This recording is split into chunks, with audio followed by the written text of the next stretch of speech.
You know what's wild? Right now, as you're listening to this, your body is doing things that took millions of years to perfect. Your heart is beating in a rhythm that evolved before we even walked upright. Your brain is processing language in ways that didn't exist 100,000 years ago. And those goosebumps you get when you're cold? That's your body trying to fluff up fur you don't even have anymore. We're going to spend the next few hours walking through the most incredible journey in natural history. The story of how you became you. Not just you as an individual, but you as a human being. And fair warning, this story is so fascinating that it might keep you awake for a bit, but that's okay. Let your mind wander through time with me. Let these words wash over you like waves on an ancient shore where your ancestors once stood. Let's start 7 million years ago in Africa. The continent is different then. Wetter, more forested, full of life we can barely imagine. And somewhere in those forests, something remarkable is happening. A group of apes is making a choice, though they don't know it's a choice. They're spending more time on the ground, less time in the trees. Why? Maybe the forests are shrinking. Maybe the food on the ground is just too good to ignore. Maybe it's pure accident. But whatever the reason, these apes start to change. Their hips shift. Their spines curve differently. Their feet, those beautiful complex machines you're probably not even thinking about right now, begin to arch. This is Sahelanthropus chidensis, or at least one of the earliest candidates for our family tree. We don't know for sure if they're our direct ancestors, but they show us something important. The journey to becoming human started with standing up. Just standing up, something you did this morning without even thinking about it, took millions of years to achieve. Now let your mind drift forward a few million years. It's around 4.4 million years ago, and Ardipithecus ramidus is walking through the woodlands of what will one day be Ethiopia. Ardi, as scientists affectionately call her, is about the size of a chimpanzee, but she's different. She can walk on two legs when she needs to, though she still spends plenty of time in the trees. Her feet have an opposable big toe, perfect for grasping branches, but her pelvis shows she's experimenting with this whole walking thing. Imagine being Ardi for a moment. The world is your playground, and your hunting ground, and your death trap all at once. You're not the biggest creature out there, not even close. There are cats that would love to make you dinner. There are other primates competing for your food. But you have something special. You're adaptable. You can eat fruit, leaves, small animals. You can climb when you need to run, walk when you need to travel. Fast forward to 3.2 million years ago, and we meet probably the most famous pre-human of all time, Lucy, Australopithecus afarensis. Found in Ethiopia in 1974, Lucy changed everything we thought we knew about human evolution. She was tiny, maybe 3.5 feet tall, but she walked upright almost like we do. Her footprints, preserved in volcanic ash at Latoli in Tanzania, show that she and her kind walked on two legs as their primary way of getting around. Think about what this means for a moment. Walking upright freed up their hands. Those hands that were once used for knuckle walking or climbing could now carry things. Food, babies, weapons, tools. This is the foundation of everything that comes after. Every tool you've ever used, every meal you've ever carried, every time you've held hands with someone you love. It all started with an ape deciding to stand up straight. But Lucy's brain was still small, about the size of a chimpanzee's. Walking upright didn't immediately make our ancestors smarter. That comes later, and when it comes with a cost. Your big, beautiful, complex brain uses about 20% of your body's energy right now, even though it's only about 2% of your body weight. It's expensive to run a human brain. So why did we evolve such huge, energy-hungry brains? The answer is complicated, and we'll explore it as we go. But here's something to think about as you drift off.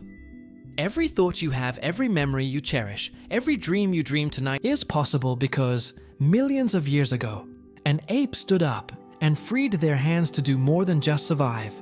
They freed their hands to create, to build, to imagine a future that didn't exist yet. Let's talk about what happened next, because this is where things get really interesting. Around 2.5 million years ago, something unprecedented happens. Someone picks up a rock and thinks, I could make this better. That thought, that simple realization that the world can be changed, separates a new genus from everything that came before. Enter Homo habilis, the handyman. These weren't the first animals to use tools. Chimpanzees use sticks to fish for termites. Otters use rocks to crack open shells. But Homo habilis did something different. They made tools to make other tools. They looked at a rock and saw its potential future, not just its present form. They could imagine something that didn't exist yet and bring it into being. That's not just tool use, that's technology. The Oldowan tools they created don't look like much to our modern eyes. Simple flakes of stone, sharp edges created by striking one rock against another. But these tools allowed our ancestors to access food that was previously impossible to eat. They could cut through thick hide to get to the meat inside. They could crack bones to reach the nutritious marrow. They could process plant materials that were too tough to eat raw. And here's something that should blow your mind as you're settling into sleep. Some of these tools are still sharp today, millions of years later. Stone edges can be sharper than steel surgical scalpels. Your ancestors were walking around with implements that could cut better than most kitchen knives you own right now. But tools are just the beginning of the story. Let's jump forward to about 1.9 million years ago. Homo erectus emerges, and everything changes. These folks are taller, more human-looking than anyone who came before. They have bigger brains, smaller teeth, and they're built for walking long distances. And boy, do they walk. Homo erectus is the first of our ancestors to leave Africa. They spread across Asia, reaching as far as China and Indonesia. Think about that for a second. These people, without maps, without compasses, without any of the technology we take for granted, walked thousands of miles into completely unknown territory. What drives someone to leave everything familiar behind and walk into the unknown? Maybe it's curiosity. Maybe it's following food sources. Maybe it's escaping competition or climate change. Probably it's all of these things. But whatever the reason, Homo erectus proves that humans are wanderers by nature. That restless feeling you sometimes get, that desire to see what's over the next hill, that's not just you. That's millions of years of evolutionary history coursing through your veins. Now, something else happens with Homo erectus that's absolutely crucial. Fire. The evidence is debated, but it appears that around 1.5 million years ago, maybe earlier, these humans learned to control fire. Not just use fire when lightning strikes and starts a blaze, but actually keep fire going, tend it, feed it, transport it.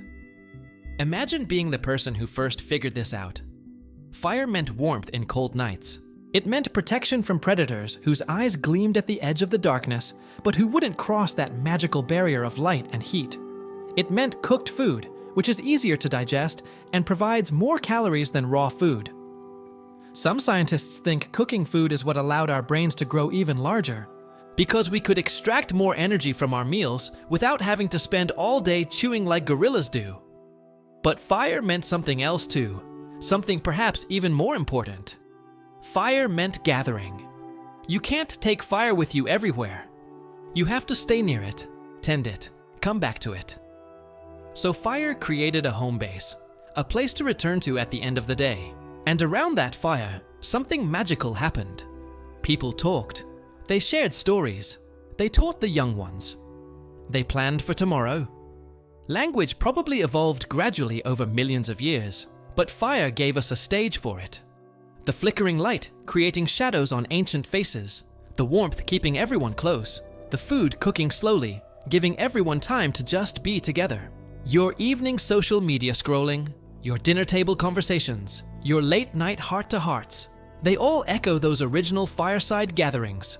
Homo erectus sticks around for a remarkably long time, over 1.5 million years. That's longer than any human species before or since.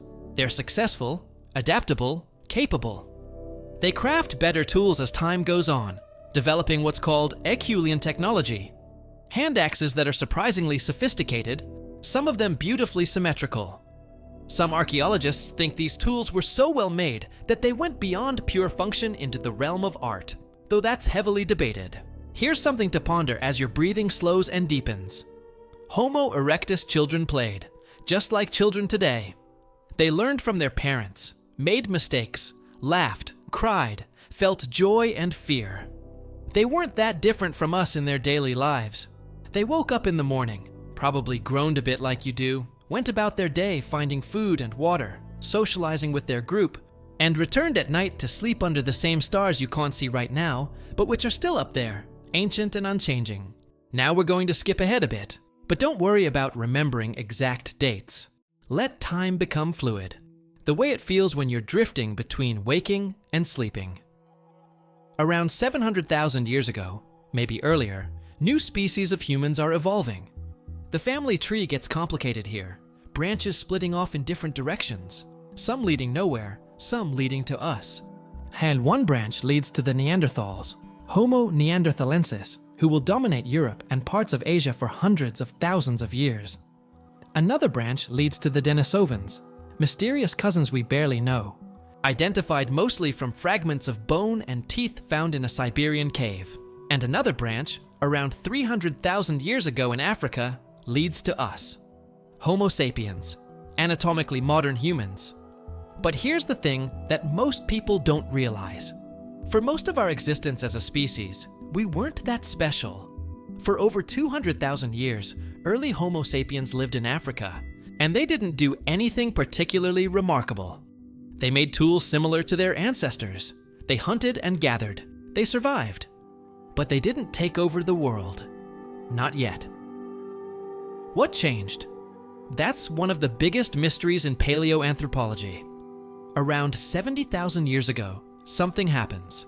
Some scientists call it the cognitive revolution, though that term is controversial. Suddenly, or at least suddenly in geological terms, humans start behaving differently. They create art, they make jewelry, they develop more sophisticated tools, they build boats and cross bodies of water, they develop trade networks spanning hundreds of miles. Did something change in our brains? Did language suddenly become more sophisticated, allowing for abstract thought and planning? Did population pressures force innovation? We don't know for sure, but something fundamental shifted. The humans after this point aren't just surviving. They're creating culture. They're imagining futures and making them real. Let's talk about the Neanderthals for a bit, because they deserve our respect, and they're often misunderstood. For over 300,000 years, Neanderthals were the humans of Europe. They were powerfully built, with large brains actually slightly bigger on average than ours. They controlled fire, created sophisticated tools, hunted large game, and adapted to the brutal Ice Age conditions of glacial Europe. They were not the brutish cavemen of popular imagination. Neanderthals buried their dead with care, suggesting they had some concept of ritual or ceremony. They created symbolic objects. They may have used pigments for decoration. Some sites show evidence they cared for their injured and elderly, keeping them alive long after they could contribute to the group's survival. That's not survival of the fittest in the harsh, cold way we sometimes think about evolution.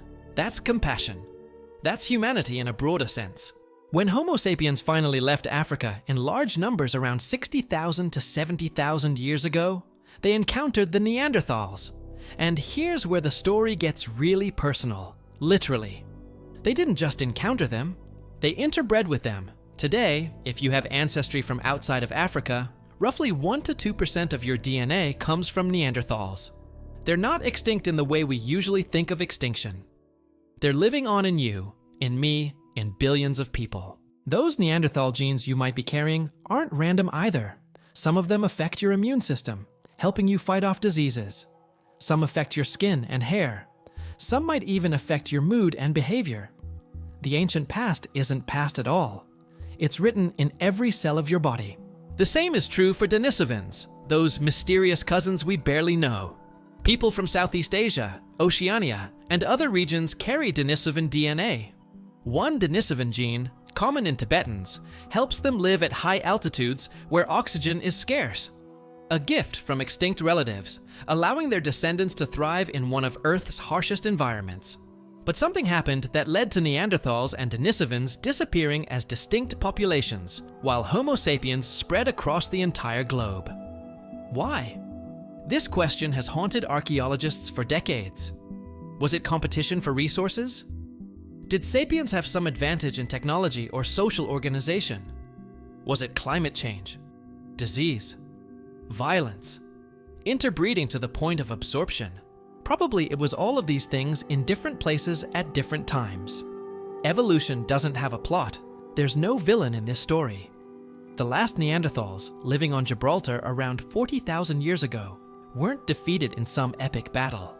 They just gradually faded away, their populations dwindling, their territories shrinking, until one day there were none left. Imagine being the last Neanderthal. Did they know they were the last? Did they wonder where everyone else went? Or did it happen too gradually to notice? Each generation just a little smaller than the one before. Until finally, there was just one old individual sitting by a fire, looking out at a world that no longer had a place for their kind. It's a melancholy thought, but it's also a reminder. Species don't last forever. Nothing lasts forever. Even Homo sapiens, us right now, won't last forever in our current form. Either we'll evolve into something else, or we'll disappear like every other human species before us. But right now, in this moment, we're here. You're here. And that's something worth appreciating before sleep takes you. Let's travel now to around 40,000 years ago. Europe is cold, locked in the grip of the last ice age. Massive glaciers cover the northern parts of the continent. But humans are there, and they're not just surviving the cold, they're thriving in it. They're making sophisticated clothing from animal skins, building shelters, and creating something new. Something that will echo through all the millennia to come. Art. The cave paintings of Europe are justly famous. Lascaux in France, Altamira in Spain, Chauvet, and dozens of others. Deep in the earth, by the flickering light of torches, ancient artists painted animals on cave walls with startling skill. Horses, bison, lions, bears, rhinoceroses. The paintings are so good that when they were first discovered in the 19th century, many scientists thought they had to be forgeries. Surely primitive cavemen couldn't create art this sophisticated. But they did. And calling them primitive is missing the point entirely. These artists understood perspective, movement, shading. They used the natural contours of the cave walls to make their animals look three-dimensional. They mixed pigments to get exactly the colors they wanted. Some of the hand stencils on cave walls were made by blowing pigment through a hollow reed, creating a spray paint effect. These weren't accidents. This was deliberate artistic technique. Why did they do it? We don't know, and we probably never will. Maybe it was religious, a way to ensure good hunts. Maybe it was educational, teaching young people about the animals they'd encounter. Maybe it was pure artistic expression, the same impulse that makes you want to doodle in the margins of a notebook or take a photo of a beautiful sunset. Maybe it was all of these things. But here's what gets me. What gives me chills every time I think about it? Some of these paintings are in places that are incredibly difficult to reach. Deep, dark, dangerous parts of caves. To get to them, you have to crawl on your belly through tight passages, squeeze through gaps, climb up treacherous walls. Why go to all that trouble? Why not paint near the entrance where it's easier and safer? The answer might be that the difficulty was the point, that the journey into the deep earth was itself sacred, transformative. That art made in the dark heart of the world, far from sunlight, had a special power. These weren't galleries for everyone to see. These were secret places, special places, places where the boundary between the ordinary world and something else became thin. And in those dark caves, sometimes the artists left their mark. A handprint on the wall, made by pressing a paint-covered palm against the stone. I was here, it says. I existed. I made this. 30,000 years later, you can put your hand up to those prints and match them perfectly. Your hand fitting exactly over the hand of someone who died before recorded history began. That connection across time is almost unbearable in its intimacy. But art wasn't just on cave walls. People were decorating their bodies, their tools, their world. Beads made from shells, carried hundreds of miles from the ocean. Carved figurines, including the famous Venus figurines. Small statues of women with exaggerated features found across Europe. What did these mean? Fertility symbols. religious icons, portraits, toys. We're left to wonder. Music, too, emerges in the archaeological record. Bone flutes, carefully carved with holes in precisely the right places to produce different notes. These aren't simple noisemakers. These are musical instruments requiring understanding of acoustics and mathematics. Someone sat down and figured out how to make a hollow bird bone sing. And then, around a fire on a cold Ice Age night, they played it while others listened. The ancient melody drifting up into the star-filled sky. Try to imagine that scene. The fire crackling, sparks rising, the cold pressing in from all sides. The musician, focused on their instrument, fingers covering and uncovering the holes. The listeners, perhaps swaying, perhaps singing along, perhaps just sitting in silence and letting the music wash over them. That human moment, that connection through sound, that's something we still do. Every concert you've been to, every song you've sung in the shower, every time music has moved you to tears or to dance, you're participating in a tradition that's at least 40,000 years old. Now, here's something that might help you sleep, or might keep you awake pondering. All of this creativity, all of this art and music and symbolic thinking, it's not just about making pretty things. It's about having a theory of mind. It's about understanding that other people have thoughts and feelings like you do, that someone else might see your painting, or hear your music after you're gone. That you can communicate across space and time through the things you create. Every human culture that has ever been studied makes art. Every single one. From the smallest isolated tribe to the biggest empire, humans make art. We decorate ourselves, our homes, our possessions. We sing, we dance, we tell stories. This isn't optional. This isn't a luxury that comes after basic survival needs are met. This is as fundamental to being human as walking upright or having language. So as you lie there, think about the things you've created. Maybe it's a professional artwork. Maybe it's a garden you've tended. Maybe it's a meal you've cooked. Maybe it's just a particularly good text message that made someone laugh. You're part of that unbroken chain, stretching back to the first person who picked up a piece of ochre and drew a line on a rock and thought, yes, that's right. That means something. Around 20,000 years ago, the Ice Age is at its peak. Glaciers cover much of the northern hemisphere. Sea levels are hundreds of feet lower than today because so much water is locked up in ice. Coastlines look completely different. You could walk from France to England, from Asia to Alaska. The Earth is a different place, colder, drier, with vast grasslands and tundra, where forests stand today. But humans are everywhere. They're in Africa, Europe, Asia. They've reached Australia, probably by boat, at least 50,000 years ago. They're in the Americas, though exactly when and how they got there is still debated. Maybe 15,000 years ago, maybe much earlier. The evidence keeps pushing back, and every new discovery rewrites the textbooks. Think about the courage, or maybe the desperation, that made someone get in a boat and sail out of sight of land. Not knowing what's out there, if anything. Not knowing if you'll find fresh water, food, shelter. Just the horizon and hope. And they did it. They found new lands and made them home. The people reaching Australia faced a land of giant animals. Massive wombats, huge kangaroos, predatory birds taller than a person. A megafauna paradise that seems like something out of a fantasy novel. Within a few thousand years of humans arriving, most of those giant animals were extinct. Coincidence? Probably not. Humans are very good at hunting, and animals that evolved without human predators don't know to be afraid of these strange upright apes until it's too late. The same pattern repeats across the world. Humans arrive, megafauna disappears.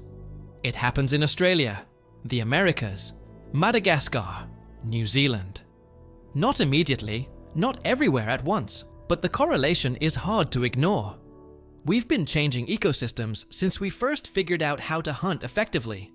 The pristine wilderness that existed before humans is a myth. Humans have been shaping the environment for tens of thousands of years. But let's not paint our ancestors as mindless destroyers. They were people, trying to survive and feed their families in a harsh world. They didn't know they were driving species to extinction. They just knew that mammoths provided enough meat to feed the whole band for weeks.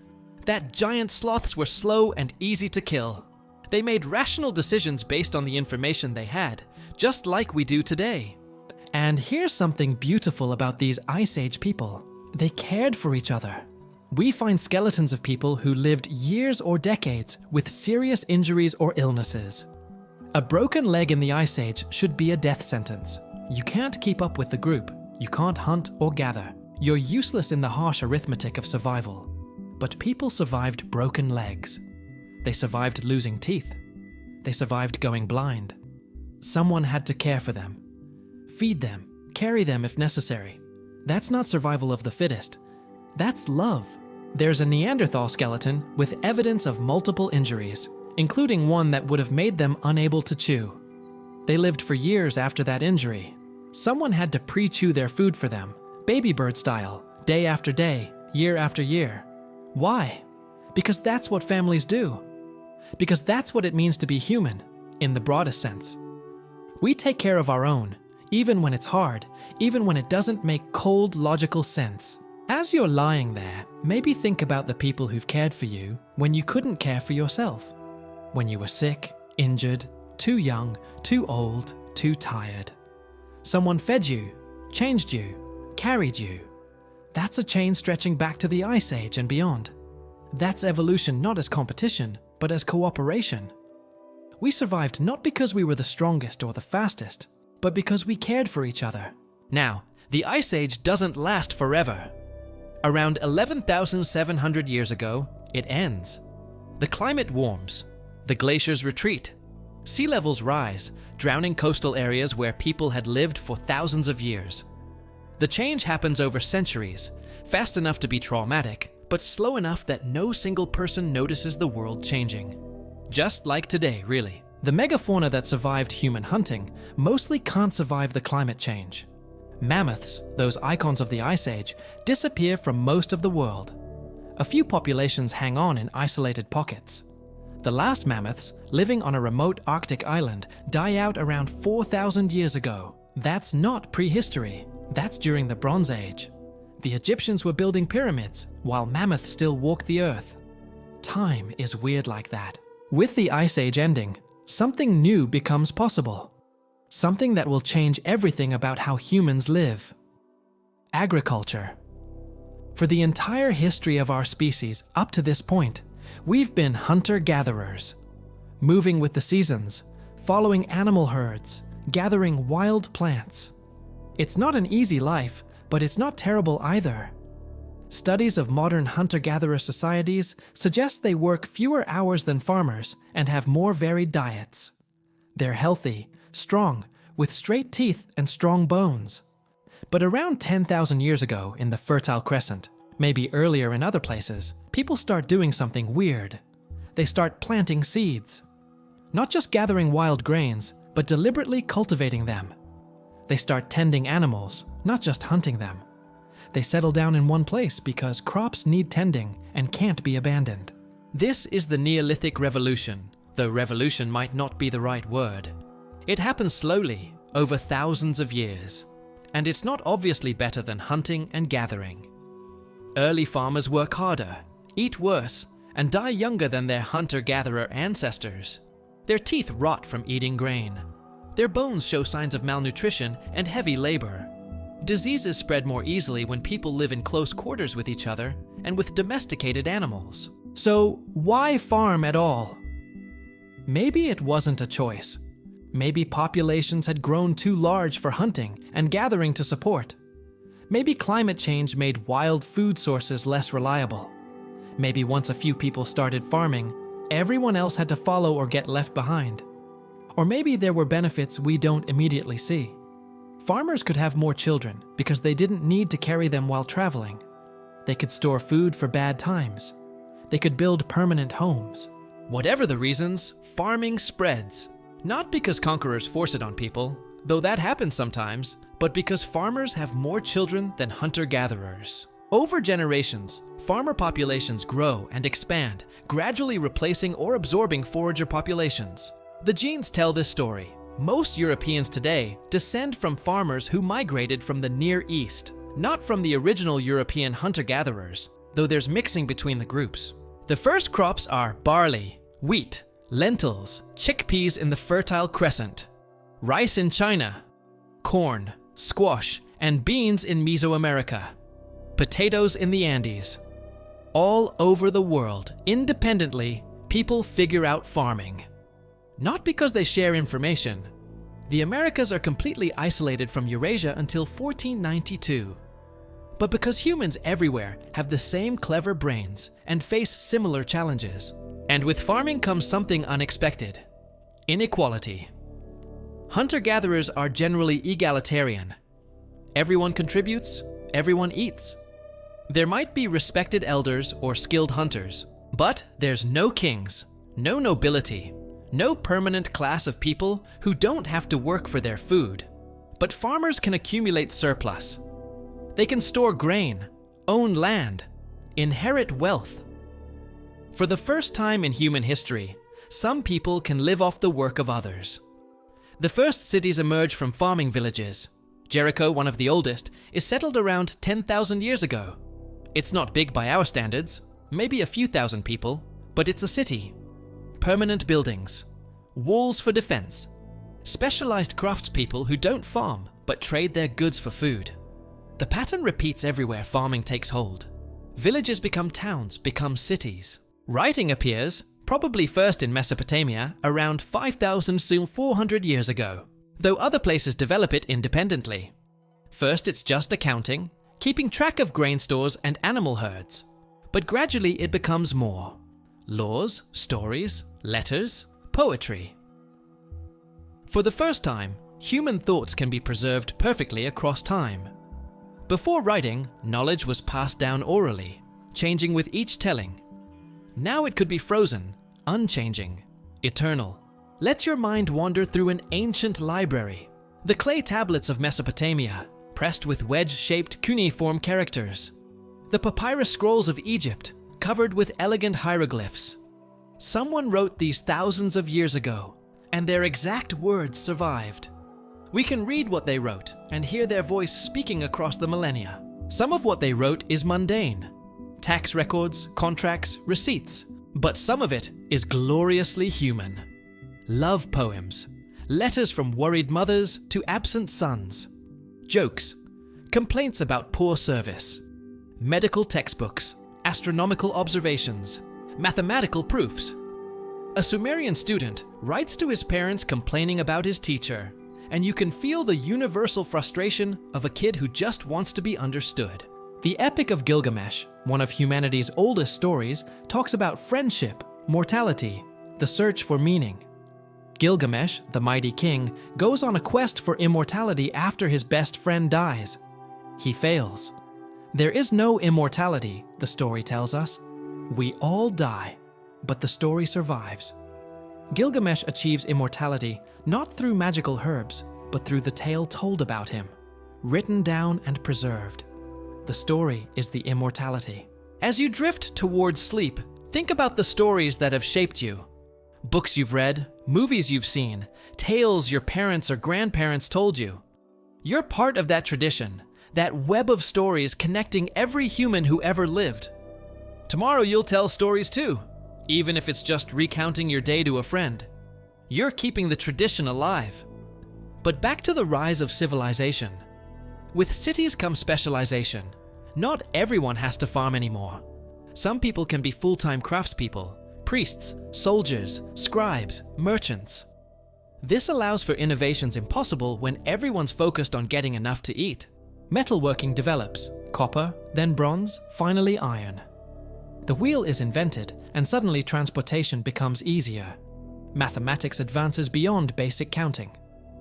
Astronomy develops from watching the stars for practical reasons, knowing when to plant crops, into something deeper, a desire to understand the cosmos.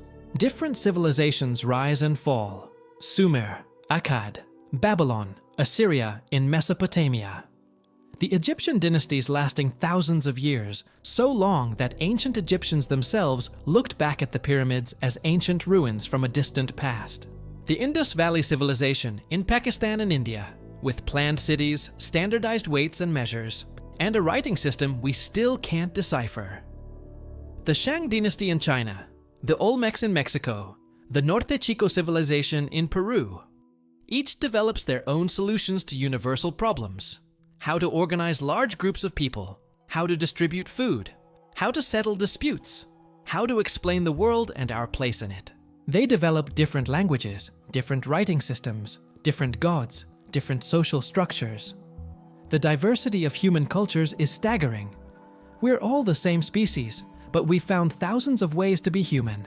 Yet, underneath the diversity, patterns emerge. Every complex society develops hierarchy. Everyone develops religion or something like it.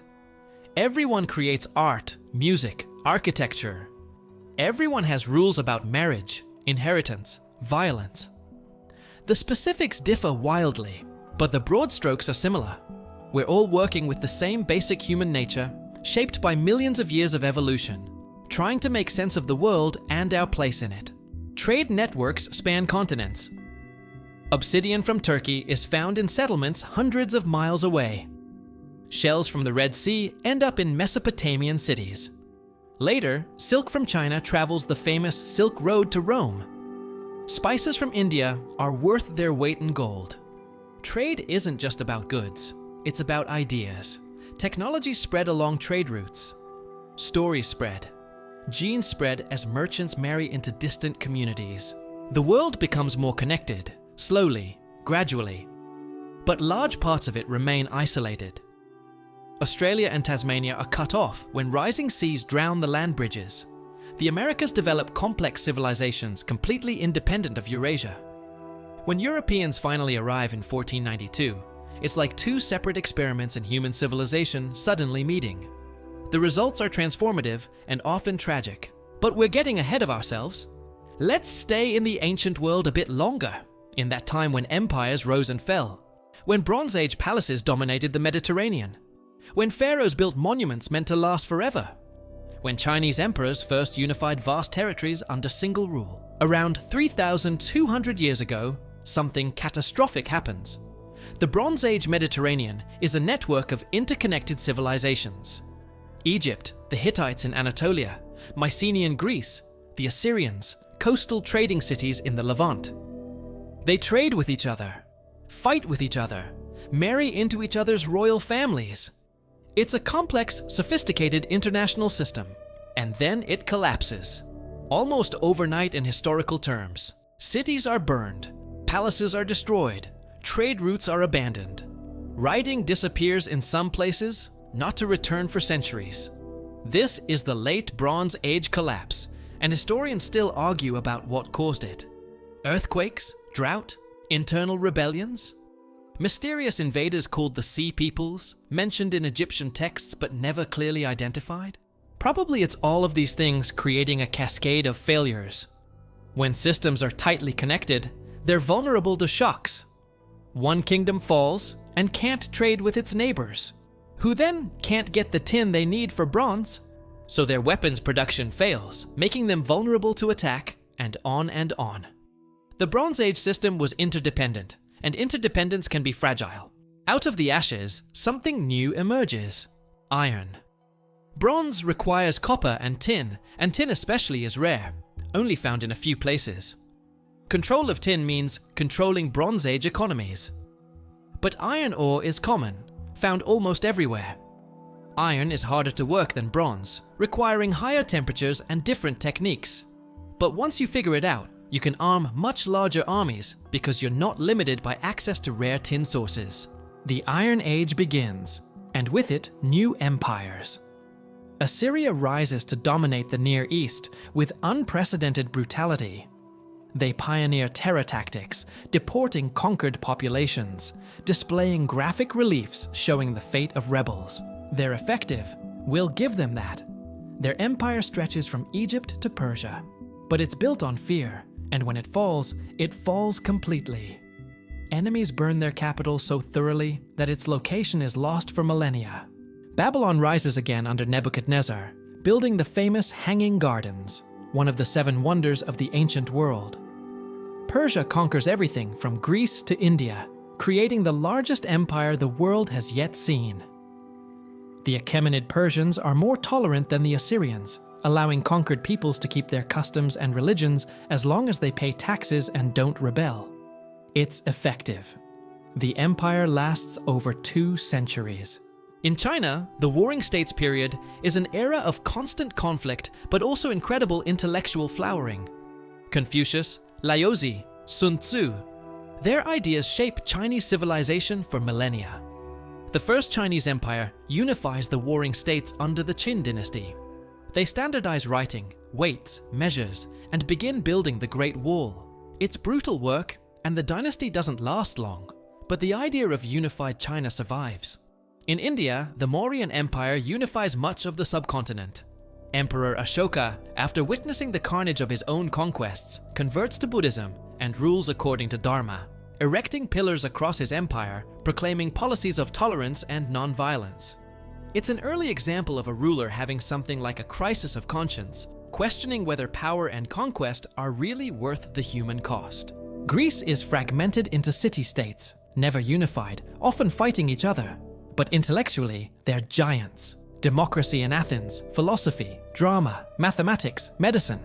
The Greeks are asking fundamental questions about truth, justice, beauty, virtue. What is the good life? How should society be organized? What can we know with certainty? These aren't new questions, but the Greeks approach them systematically, creating traditions of philosophy and science that persist today. Socrates questions everything, annoying authorities until they force him to drink hemlock.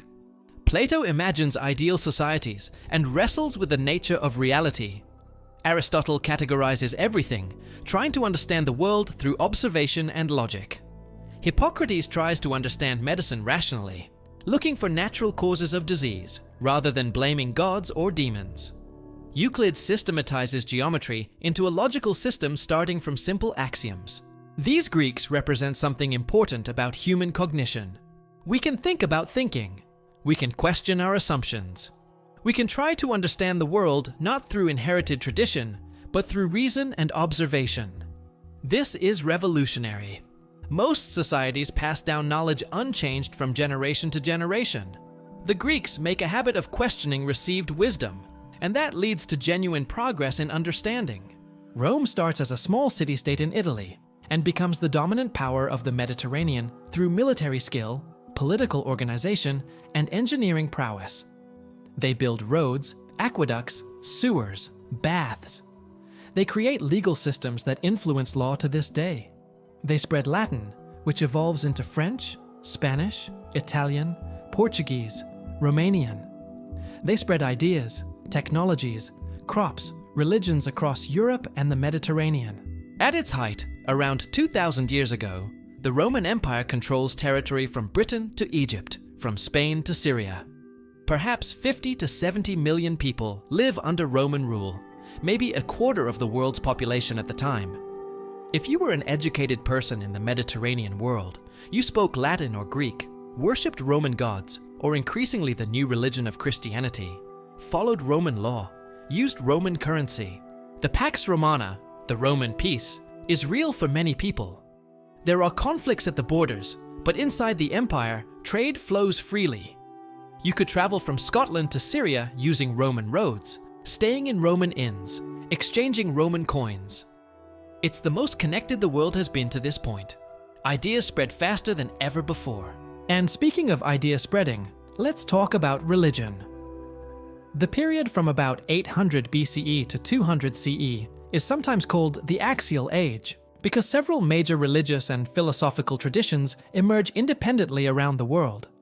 Buddhism and Jainism in India, Confucianism and Taoism in China, Greek philosophy in the Mediterranean, Hebrew prophets challenging people to ethical monotheism, Zoroastrianism in Persia.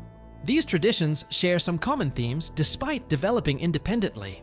They move away from ritualistic religion focused on sacrificing to gods, toward ethical systems focused on how to live a good life. They emphasize compassion, justice, self-cultivation.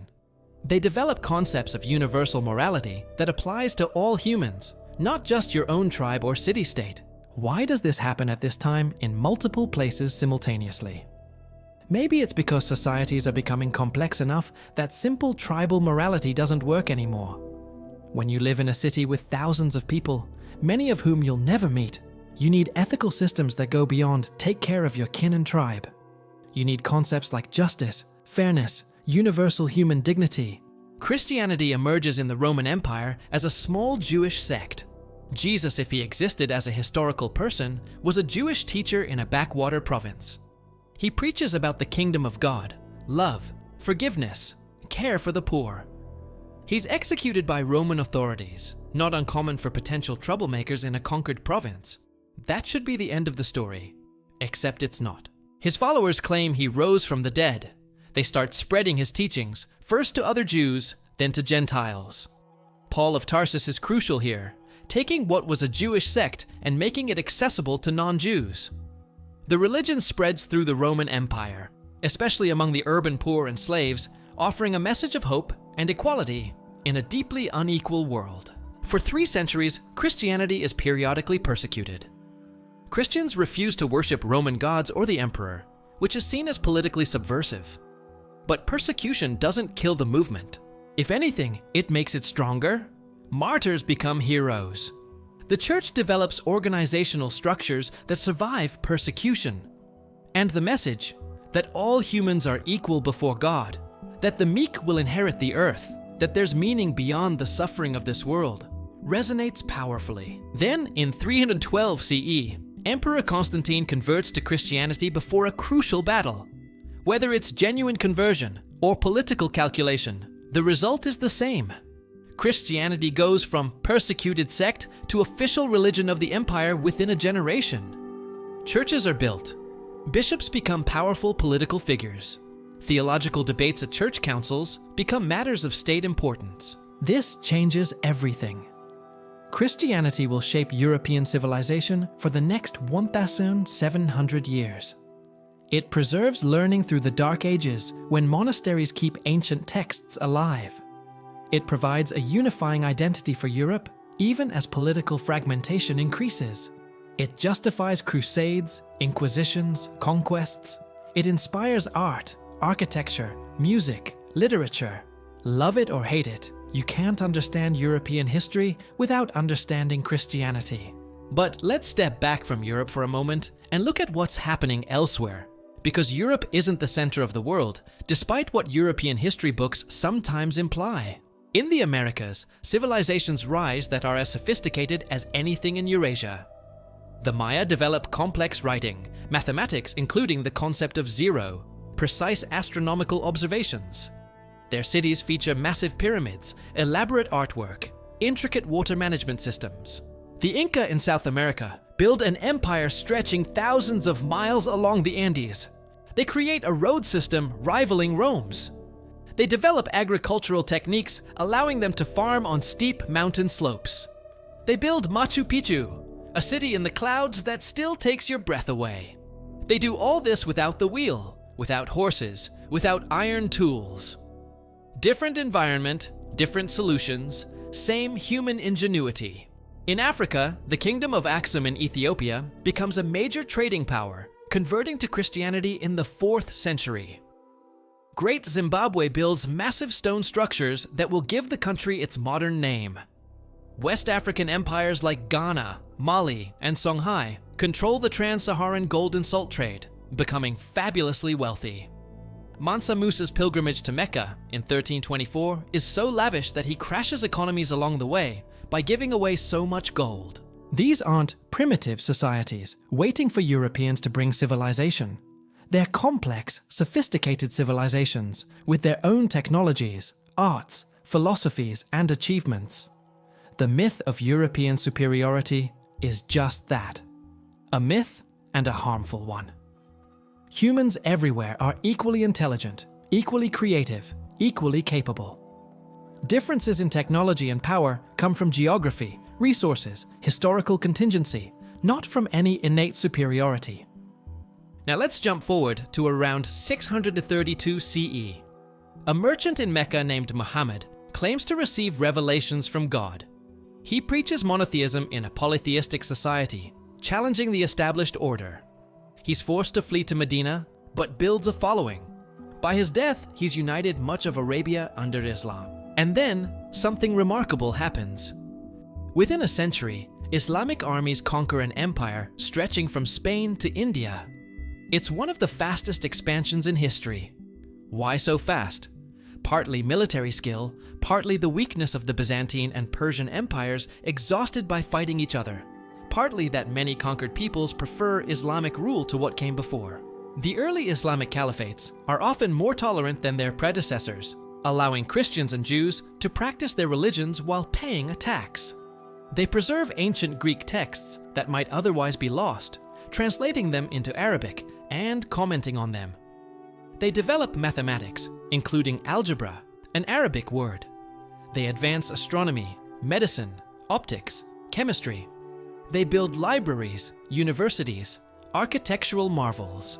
The Islamic Golden Age from roughly the 8th to 14th centuries sees innovations that will eventually flow back to Europe and spark the Renaissance. Arabic numerals, including the crucial 0, come from India via Islamic mathematicians and eventually reach Europe. The astrolabe, improvements in navigation, advances in agriculture.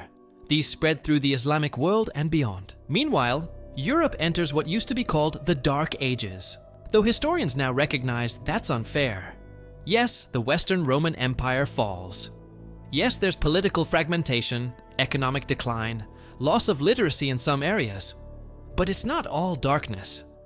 The Eastern Roman Empire, Byzantium, continues for another 1,000 years. Monasteries preserve learning.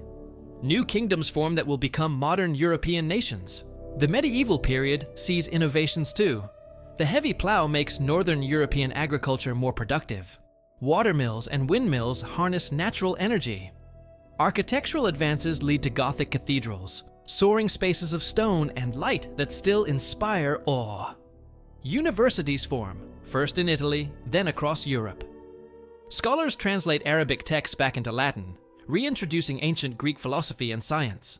This is also the age of feudalism, a system where land is exchanged for loyalty and service. It's hierarchical, rigid, often brutal. Serfs are tied to the land, little better than slaves. Nobles wage constant small wars. The church is powerful and wealthy, sometimes corrupt. Life for most people is hard, short, constrained by circumstances of birth. But there's also beauty and meaning. Medieval people have a sense of their place in a cosmic order. They believe their hard lives have purpose, that suffering will be rewarded in heaven. They create art not for fame or money, but for the glory of God. They build cathedrals that take generations to complete, knowing they won't see the finished result. That's a kind of faith we've perhaps lost. Let's talk about the Mongols for a moment, because they are too important to skip. In the early 13th century, Genghis Khan unites the fractious Mongol tribes and begins conquering everything in reach. By the time the Mongol Empire reaches its greatest extent under his descendants, it's the largest contiguous land empire in history. From Korea to Hungary, from Siberia to India, Mongol power is unchallenged. The Mongols are devastating conquerors. Cities that resist are destroyed, populations massacred as warnings to others. Some estimates suggest the Mongol conquests killed 10% of the world's population.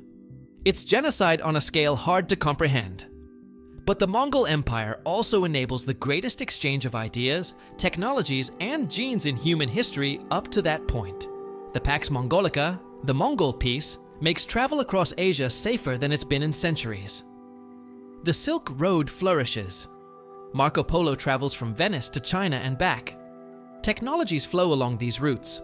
Gunpowder, the compass, printing, all move from China toward Europe. So do diseases. The Black Death, bubonic plague, likely travels along Mongol trade routes, reaching Europe in 1347. The Black Death kills maybe a third of Europe's population in just a few years. Entire villages are abandoned. Social structures collapse. It's an apocalypse for the people living through it. They don't know about bacteria, or fleas, or rats. Many blame divine punishment, leading to increased religious fervor, persecution of scapegoats like Jews, and flagellants whipping themselves in public to appease God's wrath. But paradoxically, the plague has some positive long-term effects for survivors. With a third fewer people, labor becomes valuable. Serfs can demand better treatment or move to places offering better conditions. Feudalism begins to break down. Wages rise. For the first time in centuries, ordinary people have some economic leverage. The plague doesn't cause the Renaissance, but it's part of the complex web of factors that makes it possible. The Renaissance, beginning in 14th century Italy and spreading across Europe, represents a rebirth of interest in classical learning and a flowering of arts and sciences. It's driven partly by refugees from Byzantium, bringing Greek texts when Constantinople falls to the Ottomans in 1453. It's enabled by increasing wealth from trade. It's facilitated by a new technology, printing. Johannes Gutenberg's printing press, developed around 1440, might be the most important invention of the millennium. Before printing, books are hand-copied, expensive, rare. After printing, books become relatively cheap and common. Ideas can spread faster than ever before. A pamphlet printed in Germany can be read in France within weeks. Literacy increases. The monopoly on knowledge held by clergy and nobility begins to break. Martin Luther's 95 Theses, challenging Catholic Church practices, are printed and distributed across Europe. The Protestant Reformation that follows splits Western Christianity, leads to devastating religious wars, but also to increased individual Bible reading and literacy. It's impossible to imagine the Reformation without printing. The technology enables the ideology. The Renaissance also sees a new kind of person emerge. The polymath, Leonardo da Vinci, is artist, engineer, anatomist, inventor. Michelangelo is sculptor, painter, architect, poet. These individuals pursue knowledge across multiple fields, refusing to be constrained by traditional boundaries. They represent a new way of thinking about human potential. We're not just passive recipients of ancient wisdom. We can observe, experiment, create, innovate. This period sees scientific revolution beginning. Copernicus argues that the Earth orbits the Sun, not the other way around. It's not a new idea. Ancient Greeks proposed it, but Copernicus has mathematical evidence. Galileo uses the newly invented telescope to observe the heavens, seeing moons orbiting Jupiter, phases of Venus, craters on the moon. The heavens aren't perfect and unchanging as Aristotle claimed. They're physical places subject to natural laws. These observations challenge religious and philosophical orthodoxy. The Catholic Church forces Galileo to recant, but the knowledge is out there, printed in books, spreading across Europe. You can't uninvent the telescope. You can't unsee what's been observed. Science begins to separate from philosophy and theology, becoming its own way of understanding the world. Isaac Newton, in the late 17th century, pulls together threads from many predecessors to create a comprehensive theory of motion and gravity. His laws explain both falling apples and orbiting planets. He invents calculus to handle the mathematics involved. He shows that the universe operates according to consistent, knowable laws, not divine whim or Aristotelian essences. It's a revolution in understanding. The scientific revolution doesn't happen in a vacuum. It's enabled by earlier developments, universities, printing, mathematical advances, technologies like telescopes and microscopes. It's driven by human curiosity and the desire to understand. And it will lead, in combination with other factors, to an even bigger revolution. The Industrial Revolution. But before we get there, we need to talk about something darker. The Age of Exploration, beginning in the 15th century, sees European ships sailing around the world. They're looking for trade routes to Asia, for gold and spices and glory. What they find are entire continents previously unknown to them, though obviously not unknown to the people living there. The consequences are catastrophic for the indigenous peoples of the Americas.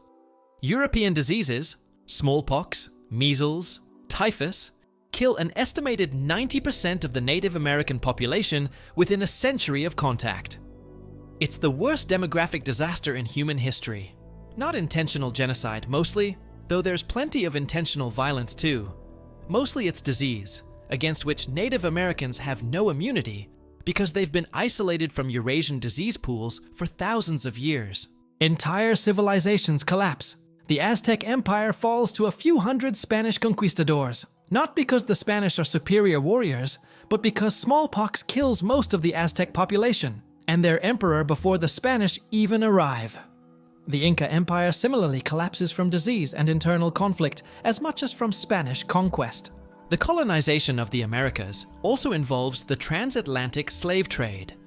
Europeans don't have enough labor to work the plantations they establish growing sugar, tobacco, cotton.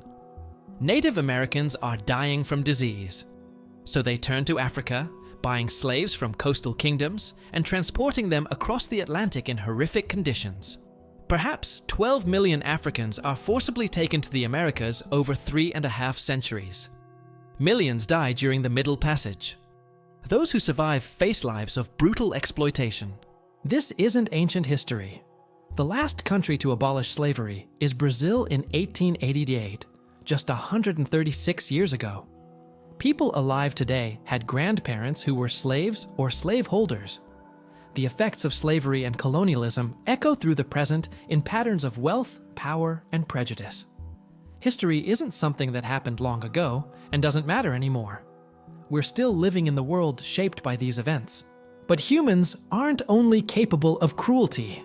Throughout this same period, there are people fighting against slavery, arguing for universal human rights, working for justice. The Enlightenment in 17th and 18th century Europe sees thinkers questioning traditional authority and advocating for reason, individual rights, and social progress. John Locke argues for natural rights and government by consent. Voltaire advocates for freedom of speech and religion. Mary Wollstonecraft argues for women's rights. These ideas are radical for their time. The American and French revolutions put some of these ideas into practice, though imperfectly. The Declaration of Independence claims all men are created equal, while many of its signers own slaves. The French Revolution proclaims liberty, equality, fraternity, then descends into the terror.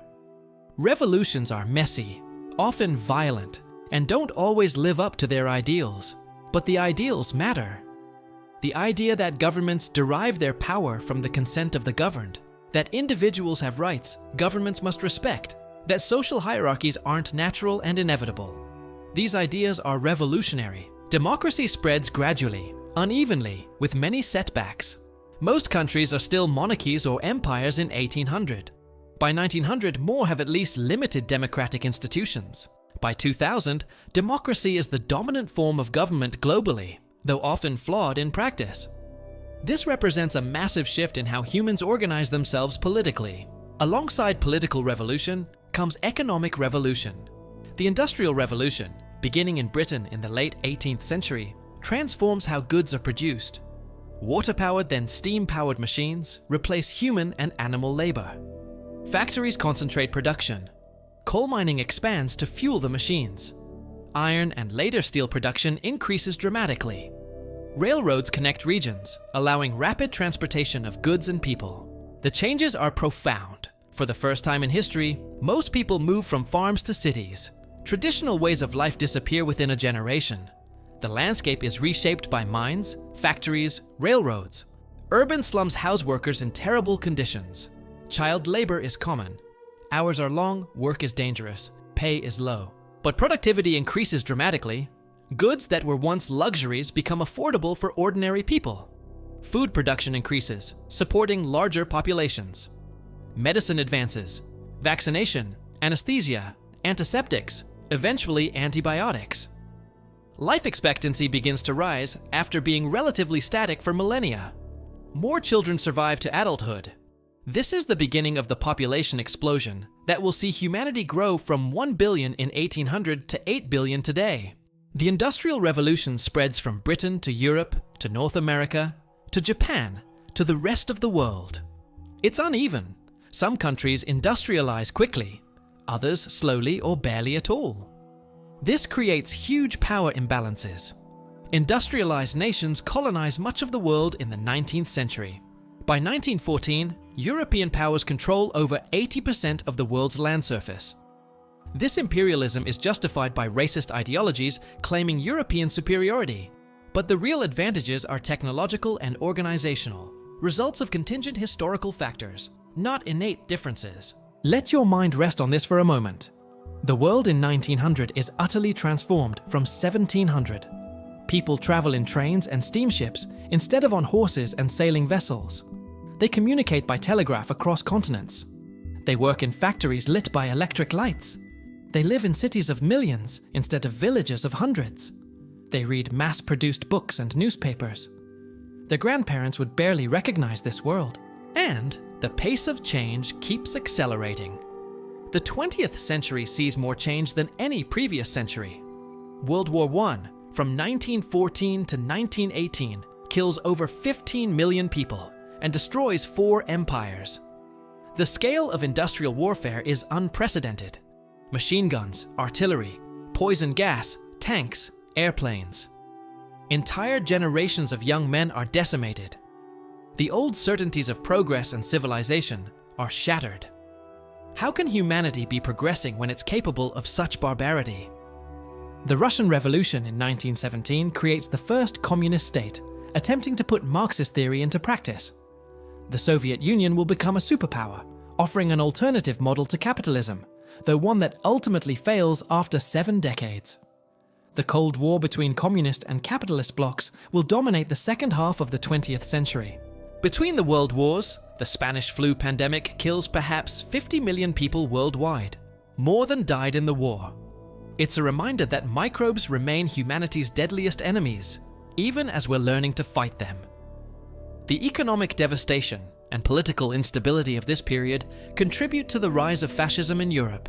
World War II, from 1939 to 1945, is even more destructive than the first. Perhaps 75 million people die, including 6 million Jews murdered in the Holocaust, along with millions of Roma, disabled people, homosexuals, political opponents, and others targeted by the Nazis. The war ends with atomic bombs dropped on Hiroshima and Nagasaki, demonstrating that humans now possess the power to destroy civilization itself. After World War II, the world is divided into competing blocs. The United States and Soviet Union, allies against fascism, become enemies in the Cold War. Both sides develop massive nuclear arsenals, enough to destroy human civilization many times over. For decades, the world lives under the threat of nuclear annihilation. School children practice duck and cover drills as if hiding under a desk could save them from atomic weapons. But nuclear war doesn't happen. Despite crises like Cuba in 1962, when the world comes terrifyingly close, the weapons aren't used. Mutually assured destruction, the grim acronym MAD, keeps the peace. If both sides know that using nuclear weapons means their own destruction, neither side uses them. It's peace through terror, but it's peace. The second half of the 20th century sees decolonization. European empires, weakened by the wars, can't or won't hold on to their colonies. India gains independence in 1947, partitioned into India and Pakistan in a process that kills over 1 million people. African colonies gain independence through the 1950s and 60s, sometimes peacefully, often after bitter struggles. By 1980, the age of European empires is essentially over. The Cold War is fought through proxies: Korea, Vietnam, Afghanistan, numerous smaller conflicts. The superpowers avoid direct war with each other, but fuel conflicts around the world. Millions die in these proxy wars. Nuclear arsenals grow to absurd sizes. The Cuban Missile Crisis in 1962 brings the world closer to nuclear war than it's ever been before or since. But there are positive developments too. The post-war period sees the greatest economic growth in human history. The Marshall Plan rebuilds Europe. Japan transforms from defeated enemy to economic powerhouse. Living standards rise dramatically in the developed world. The welfare state expands, providing social safety nets. Medical advances continue. Polio is nearly eradicated. Organ transplants become possible. Antibiotics save millions of lives. The civil rights movement in the United States challenges racial segregation and discrimination. The women's liberation movement challenges gender inequality. Gay rights activists begin demanding equality. These movements face fierce resistance, but they make progress. The moral arc of history doesn't automatically bend toward justice, but people can bend it through struggle and sacrifice. The space age begins with Sputnik in 1957. 12 years later, humans walk on the moon. It's an achievement that would have seemed like fantasy to people just a century earlier. The Apollo program is motivated partly by Cold War competition, but it represents something universal about human nature: the desire to explore, to push boundaries, to do things simply because they're hard. That image of Earth from space, the pale blue dot, changes perspectives. We see our world as a fragile oasis in the vastness of space, without visible borders, all of humanity sharing one small planet. Environmentalism grows from this awareness. We begin to understand that our activities are changing the planet's climate, poisoning the air and water, driving species to extinction. We start, haltingly, to address these problems. The computer revolution begins to transform society. The first computers are room-sized machines accessible only to governments and large corporations. But miniaturization and increasing power lead to personal computers in the 1970s and 80s. The Internet, initially a military communication system, becomes publicly accessible in the 1990s. By the 2000s, billions of people are connected online. The pace of change in the late 20th and early 21st centuries is dizzying. Someone born in 1900 would see horses replaced by cars and airplanes, telegraphs replaced by phones and internet, radio and television invented and made ubiquitous. Computers go from science fiction to everyday tools. They would see humanity grow from 1.6 billion to over 6 billion. They would see life expectancy increase from about 47 to over 70 globally. The Cold War ends not with a bang, but with a whimper. The Soviet Union collapses in 1991, ending the bipolar world order. Some proclaim the end of history, arguing that liberal democracy has triumphed permanently. This proves premature. New conflicts emerge: ethnic violence in the former Yugoslavia and Rwanda, terrorism, religious extremism. The 9/11 attacks in 2001 lead to decades of war in Afghanistan and Iraq. Meanwhile, globalization accelerates. Trade barriers fall. Companies operate across borders. Manufacturing moves to countries with cheaper labor. This creates economic growth and lifts hundreds of millions out of poverty, especially in China and India. But it also creates disruption, inequality, and resentment in developed countries where jobs disappear. China's rise is one of the most significant developments of the early 21st century. The country opens to capitalism while maintaining authoritarian political control. It becomes the world's manufacturing center, lifting hundreds of millions out of poverty in just a few decades. By the 2020s, China challenges American economic and political dominance. The 21st century may be shaped by US-China relations the way the 20th was shaped by US-Soviet relations. Climate change emerges as perhaps the defining challenge of our time. Burning fossil fuels to power, industrial civilization has released enough greenhouse gases to warm the planet. Sea levels rise. Weather patterns shift. Species go extinct at rates not seen since the dinosaurs died out. The question is whether humanity can cooperate globally to address a problem that requires short-term sacrifices for long-term benefit. And now we arrive at the present, at you listening to this. You're the product of this entire history. Your body carries genes from African ancestors who first became human hundreds of thousands of years ago. You might have Neanderthal or Denisovan DNA from interbreeding tens of thousands of years ago. Your capacity for language evolved over millions of years. Your love of stories, your desire for meaning, your ability to cooperate with strangers, all shaped by evolution and culture working together. Think about the mundane things you did today and trace them back through history.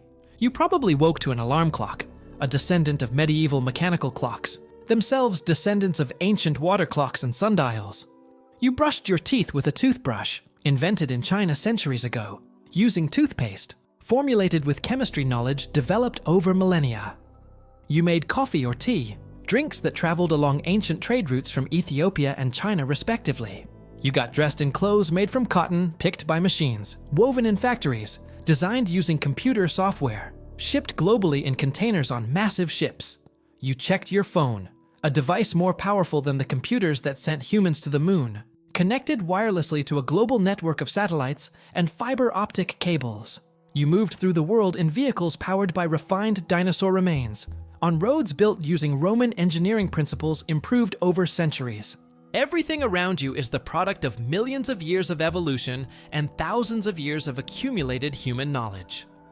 The chair you're sitting in exists because someone long ago figured out that raised seating was more comfortable than the floor, and countless refinements happened over generations. The building you're in uses architectural principles going back to the first permanent structures built by early farmers 10,000 years ago. But it's not just physical objects. The language you think in has evolved over thousands of years. The words you use have histories. Bad comes from Old English, meaning effeminate man. Nice once meant ignorant. Awesome has shifted from meaning worthy of awe to meaning pretty good. Language is alive, constantly changing, shaped by millions of speakers making tiny changes that accumulate over time. The stories you love, whether books or movies or TV shows, follow patterns established in ancient myths. The hero's journey, identified by Joseph Campbell, appears in stories from cultures across the world and throughout history. We tell the same basic stories over and over because they speak to something deep in human nature, shaped by our evolutionary history and common experiences. Your morals and values have roots going back millennia. The golden rule, treat others as you want to be treated, appears in some form in nearly every culture and religion. It's not because ancient people all copied each other, but because humans everywhere face similar social challenges and arrive at similar solutions. We're social animals who need to cooperate, so we develop rules and norms that make cooperation possible. Your capacity for empathy, to feel what others feel, evolved because it helped our ancestors cooperate. But culture has expanded that empathy beyond our immediate group. Modern humans care about strangers on the other side of the world, about animals, even about future generations who don't exist yet. That's unprecedented in evolutionary history. Natural selection shaped us to care about our kin and tribe, but culture has expanded our circle of concern. You experience emotions that would be familiar to someone living 50,000 years ago. Love, fear, anger, joy, sadness, disgust. These are universal human experiences, shaped by evolution because they helped our ancestors survive and reproduce. But the specific things that trigger these emotions are culturally shaped. What's considered disgusting, or attractive, or frightening varies by culture and time. Your brain, that 3-pound universe between your ears, is the most complex object in the known universe. It contains roughly 86 billion neurons, each connected to thousands of others, creating trillions of connections. Every thought you have, every memory you cherish, every sensation you experience emerges from electrochemical signals passing between neurons. It's all physical, all material, yet somehow it produces consciousness, the felt quality of being you. We still don't fully understand consciousness. How does matter become aware of itself? How do electrical signals become the experience of seeing red, or tasting chocolate, or feeling love? This is the hard problem of consciousness. And despite centuries of philosophy and decades of neuroscience, we don't have a complete answer. You are a mystery to yourself in some fundamental way. But we know some things. Your brain is plastic, constantly changing based on experience. Every new memory physically changes your brain, creating new connections or strengthening existing ones. Learning a skill literally rewires your brain. The person you are right now is different at a neural level than the person you were this morning, because every experience changes you in small ways. Sleep, which you are hopefully approaching, is crucial for this. During sleep, your brain consolidates memories, transferring them from short-term to long-term storage. It clears out waste products that accumulated during the day. It strengthens important connections and prunes unimportant ones. You literally become a different person as you sleep, as your brain integrates the day's experiences into your ongoing narrative of self. Dreams are bizarre, seemingly random experiences during REM sleep. Freud thought they were disguised wishes. Modern neuroscience sees them as the brain processing memories and emotions, making connections, simulating threats, and rehearsing responses. Dreams might serve an evolutionary function, helping us prepare for dangers we haven't yet encountered. Or they might just be random neural firing that your brain tries to make sense of, creating stories from noise. The self, The continuous you that seems to persist through time is partly an illusion. You're not the same person you were 10 years ago. Every cell in your body has been replaced except some neurons. Your memories have been rewritten every time you recall them. Your personality has shifted, yet you feel continuous because your brain creates that narrative of continuity. Let's drift back through time again, but now thinking about how the human body adapted to different environments. When early humans left Africa, they encountered climates they'd never experienced. Cold they couldn't escape, high altitudes with thin air, different diets, different diseases. Natural selection continued shaping us even after we became modern humans. Skin color is the most obvious example. Humans in Africa, where our species evolved, have dark skin to protect against intense UV radiation. But as humans moved to higher latitudes with less sunlight, dark skin became a disadvantage. We need some UV radiation to produce vitamin D, essential for bone health. In low UV environments, lighter skin is advantageous because it allows more vitamin D production. So populations in Northern Europe, Northern Asia, and other high-latitude regions evolved lighter skin independently. The specific genes that cause light skin are different in Europeans and East Asians, showing that this adaptation happened separately in different populations. That's convergent evolution, similar environmental pressures leading to similar solutions through different genetic routes. Other adaptations are less visible. Tibetans have genetic variants helping them function at high altitudes where oxygen is scarce, inherited from Denisovans. The Bahau people of Southeast Asia, who free dive to incredible depths, have larger spleens providing an oxygen reserve. Inuit populations have genetic adaptations helping them metabolize a high-fat diet from marine mammals. Adults in cultures with a long history of dairy farming often retain the ability to digest lactose, the sugar in milk. Most humans lose this ability after weaning, but some populations evolved the ability to keep producing lactase throughout life. This happened independently in Europe, Africa, and the Middle East, always in groups that kept cattle or other dairy animals. These adaptations show that human evolution didn't stop when we became modern humans. We're still evolving, still adapting to our environments. The pace has slowed because culture buffers us from environmental pressures. We use clothing and shelter instead of growing fur, use tools instead of strong jaws and teeth. But evolution continues, just along different dimensions. There's no such thing as biological race in humans, despite persistent beliefs otherwise. The genetic variation within any population is greater than the average variation between populations. Someone from Northern Europe might be more genetically similar to someone from East Asia than to their neighbor. The physical features we use to categorize race, skin color, hair texture, facial features, are controlled by a tiny number of genes and tell us almost nothing about overall genetic similarity. Race is a social construct, not a biological reality. That doesn't mean it's not real. Social constructs have real consequences. But it means the categories we use don't correspond to meaningful biological divisions. We're all one species, all ultimately descended from a small population in Africa. The human family tree has shallow roots and thoroughly mixed branches. Let's talk about diet for a moment, and how it shaped us and how we shaped it. Early humans were omnivores, eating a wide variety of plant and animal foods. This flexibility was crucial for surviving in diverse environments.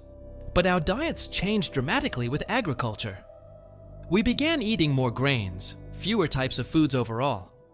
Our jaws got smaller because cooked grain is easier to chew than raw plants and meat. The modern Western diet is unprecedented in human history.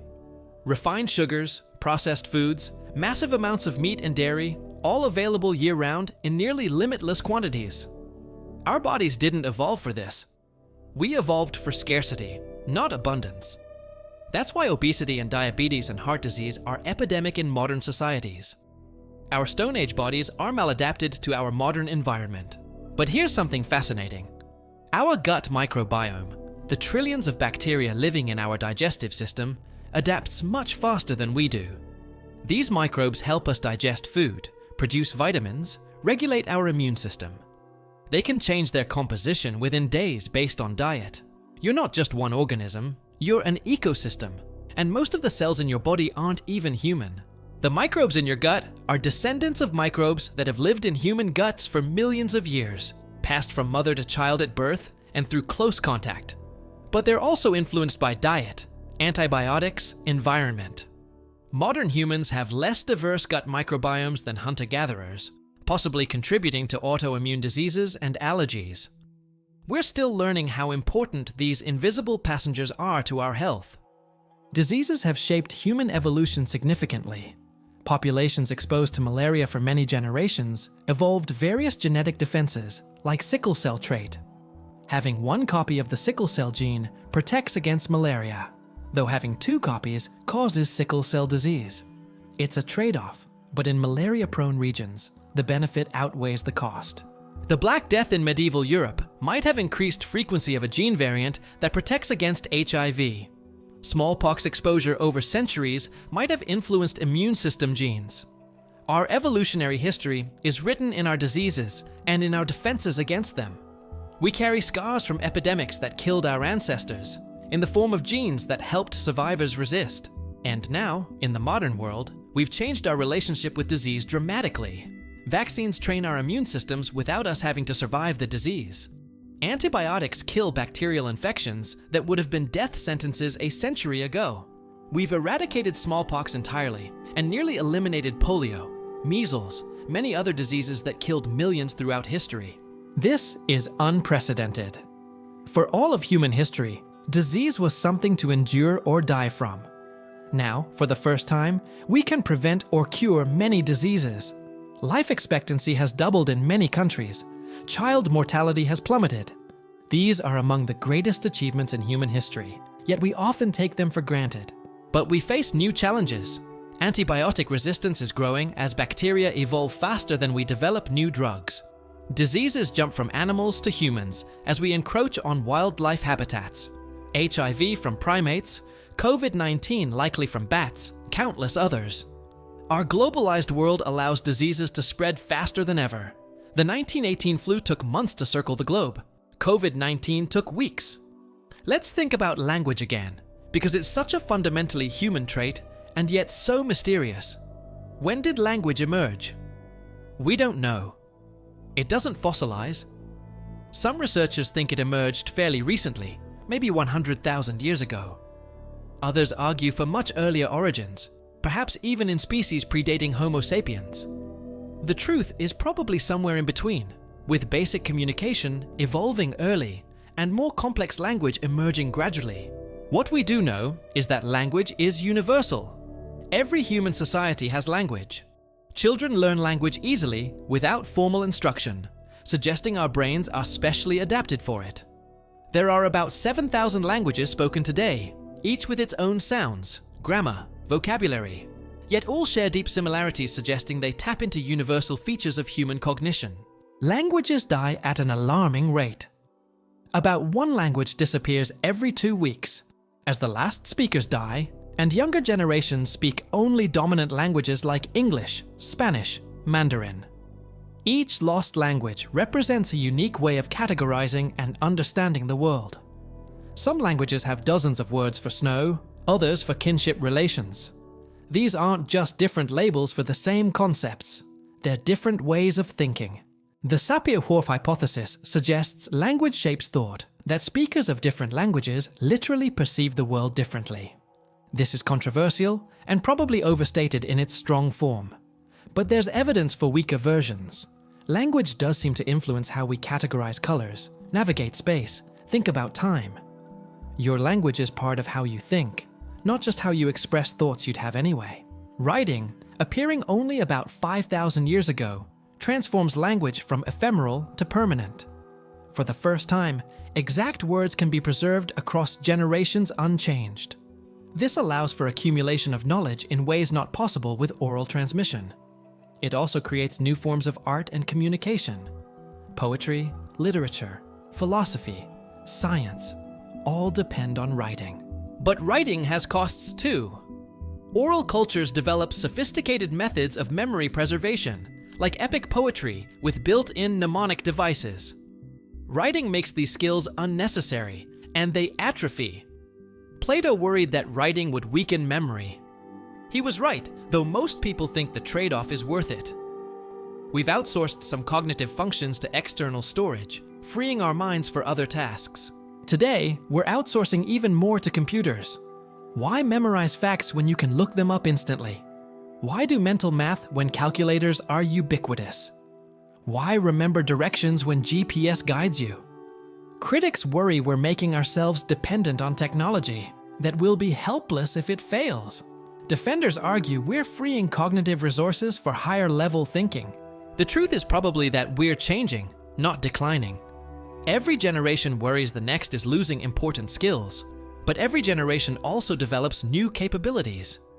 You can't navigate by stars, but you can navigate digital information spaces your grandparents would find baffling. Different skills for different times. Let's think about music, that universal human activity. Every culture makes music. Archaeological finds show musical instruments tens of thousands of years old. Music seems to be as old as language, maybe older. But why? What evolutionary purpose does music serve? One theory is that music evolved for social bonding.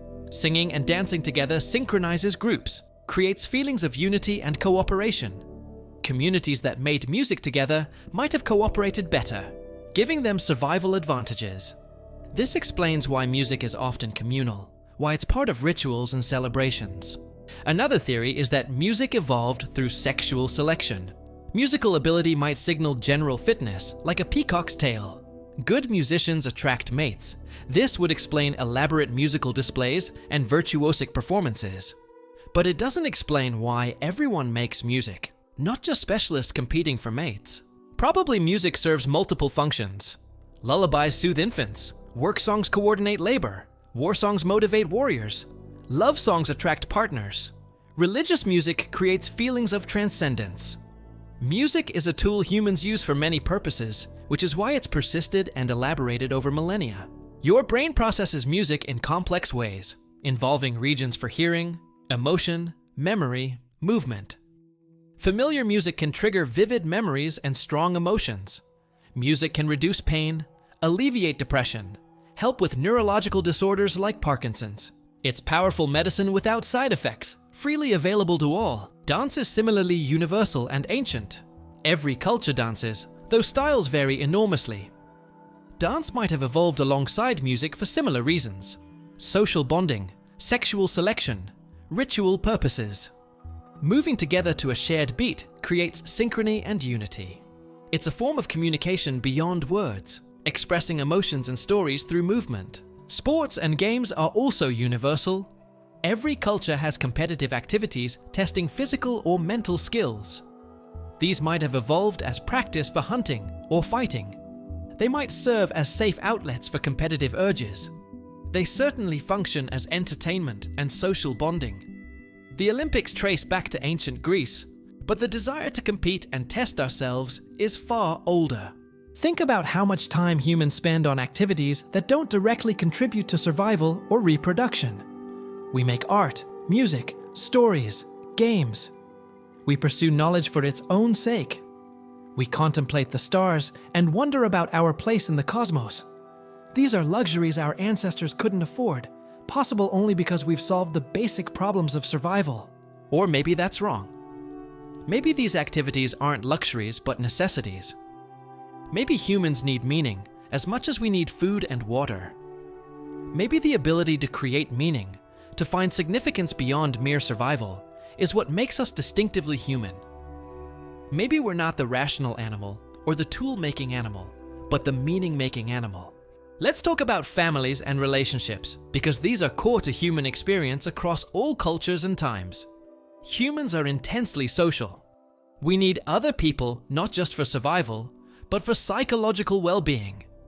Isolation is torture. Loneliness kills more certainly than many diseases. We're built to connect, but the forms our connections take vary enormously across cultures. Nuclear families, extended families, polygamy, polyandry, arranged marriages, love marriages, divorce, remarriage. Humans have tried every possible configuration. What's considered normal in one culture is scandalous in another. Yet underneath the diversity, patterns emerge. Parent-child bonds are universal and powerful. Human infants are helpless for years, requiring intensive care. This creates strong attachment between parents and children. Mothers especially, since they carry, birth, and usually nurse infants, but fathers and other caregivers too. This extended childhood, unique among primates, is necessary because our big brains require long development. But it also means extended learning periods, allowing cultural transmission. You learned to be human from other humans. You weren't born knowing language, social norms, practical skills.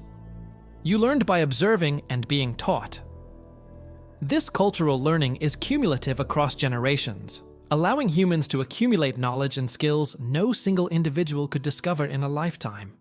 It's why humans dominate the planet, despite being physically unremarkable animals. Grandparents play a unique role in humans. Most animals die soon after their reproductive years end. Human women, uniquely, live decades after menopause. Why? The grandmother hypothesis suggests post-reproductive women increase their offspring's reproductive success by helping raise grandchildren. Grandmothers provide childcare, food, and accumulated knowledge.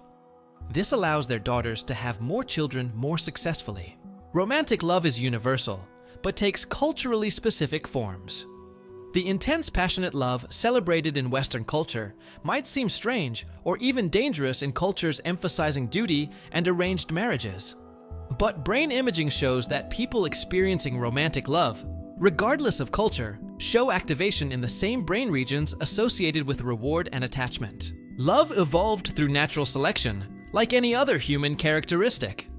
Attachment between sexual partners increases likelihood that both parents will invest in offspring. The intense feelings, the obsessive thoughts, the physical arousal, these serve evolutionary purposes, even if we experience them as transcendent and meaningful beyond mere biology. But love isn't only romantic. The love between parents and children, between siblings, between friends, these are all variations on the basic attachment system evolution built into us.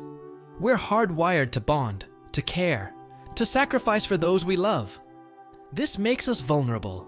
Love always risks loss, but it's also what makes us human in the deepest sense. Friendship is also universal, though its forms vary. Hunter-gatherer bands are extended family groups, so friendships overlap with kinship. Modern urban society separates us from extended family, making chosen friendships more important. But the need for companionship, for people who know and accept us, remains constant across cultures and time. Think about your own relationships. Your family, however you define it. Your friends, close and casual. Your romantic partner if you have one. Your colleagues and acquaintances. You exist in a web of relationships, each one shaping who you are. You're a different person with different people. More formal with some, more relaxed with others. The self isn't singular but multiple, adapting to different social contexts. Yet there's continuity too. Core aspects of personality remain stable across situations and time. You're recognizably you, even as you grow and change. This paradox, we're both constant and changing, reflects the nature of identity itself. You're not a fixed thing, but a process, an ongoing narrative that incorporates new experiences while maintaining continuity with the past. Humans have always formed groups beyond family. Bands, tribes, cities, nations. We cooperate with strangers in ways no other species does.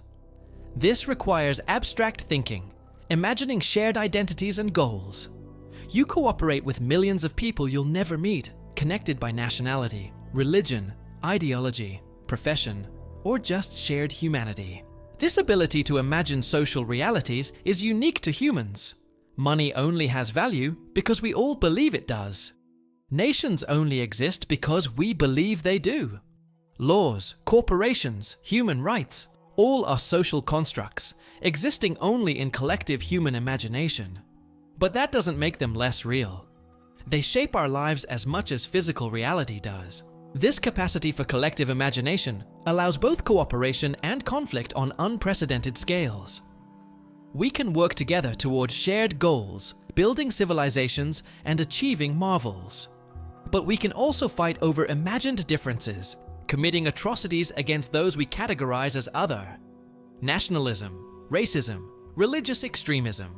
These are dark sides of our capacity for collective imagination. The challenge is expanding our circle of concern, seeing shared humanity beneath superficial differences. This is happening gradually. Moral progress is real, though not inevitable. Slavery was normal throughout human history, but is now nearly universally condemned. Women have gained legal equality in many countries. LGBTQ rights have advanced rapidly in recent decades. These changes are recent, fragile, and incomplete, but they're real. You're part of this ongoing moral evolution. The choices you make, the values you hold, the way you treat others, these matter. History isn't just something that happened to distant people long ago.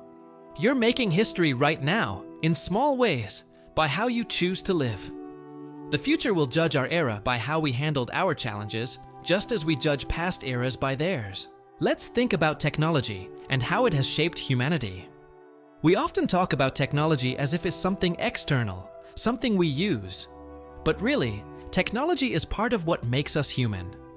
The first stone tools, made millions of years ago by our ancestors, were as revolutionary as smartphones. They extended human capabilities, allowing us to do things our bodies alone couldn't do. Every technology changes us. The stirrup revolutionized warfare by making cavalry effective. The printing press revolutionized knowledge dissemination. The pill revolutionized women's reproductive choices. The internet is revolutionizing everything.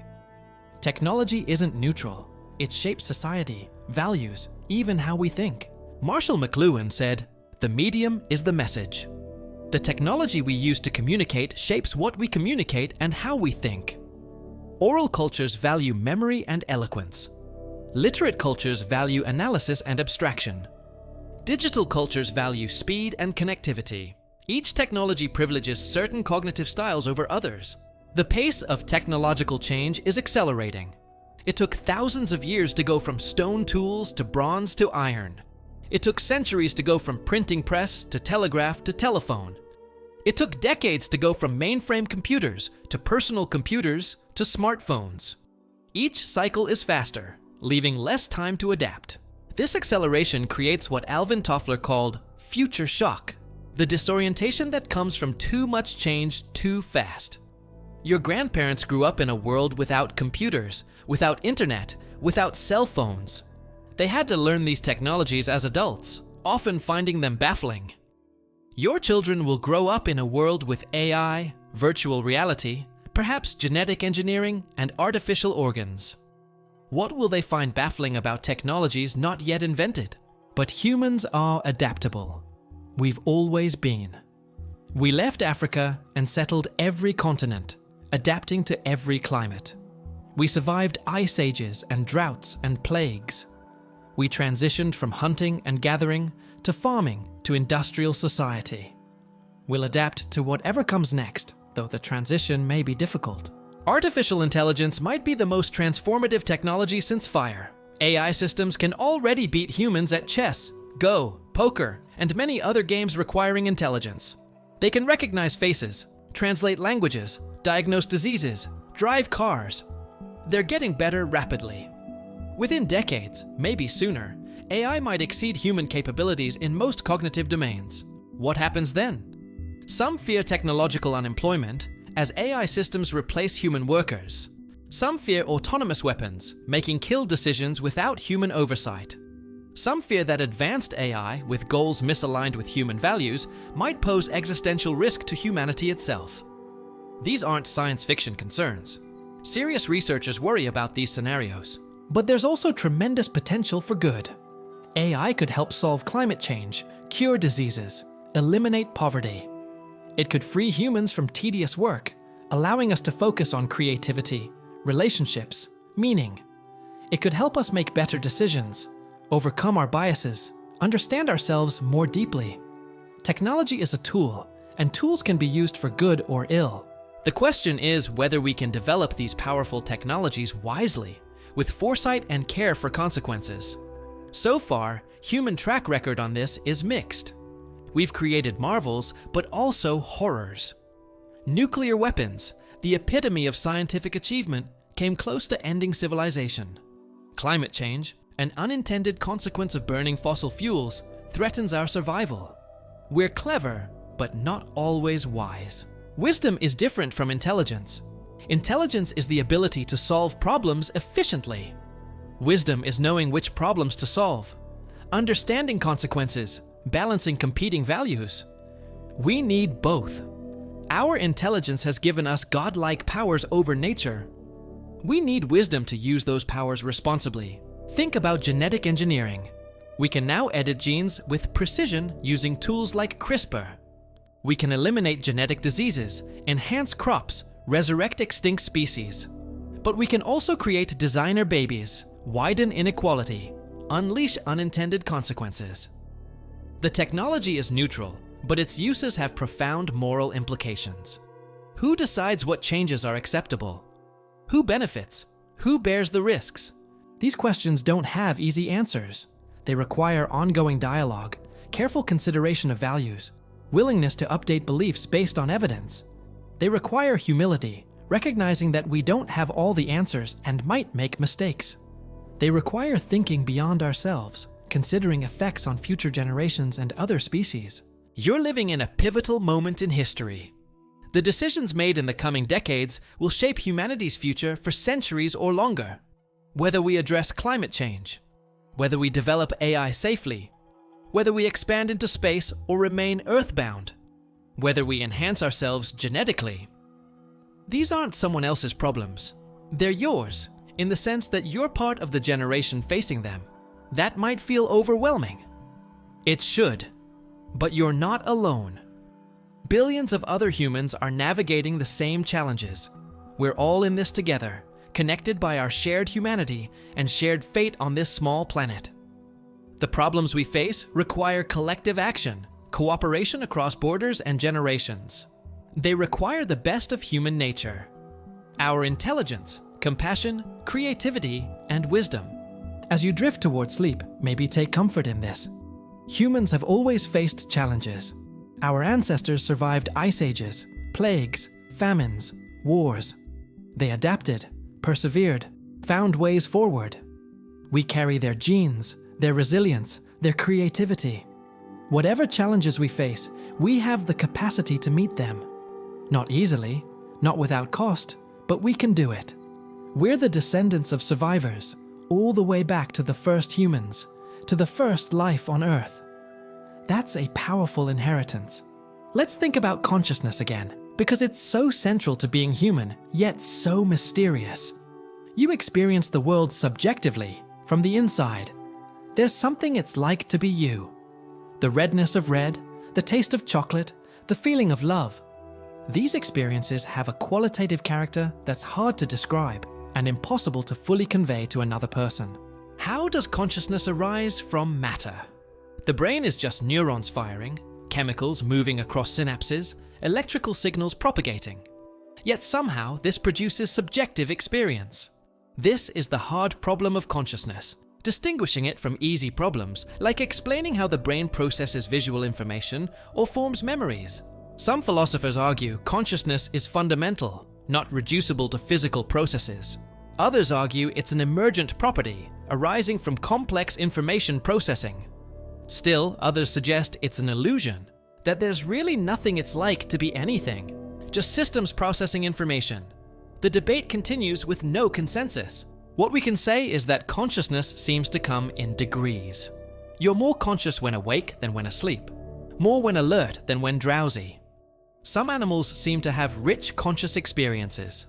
Mammals, birds, maybe octopuses. Others, like insects, might have minimal consciousness or none at all.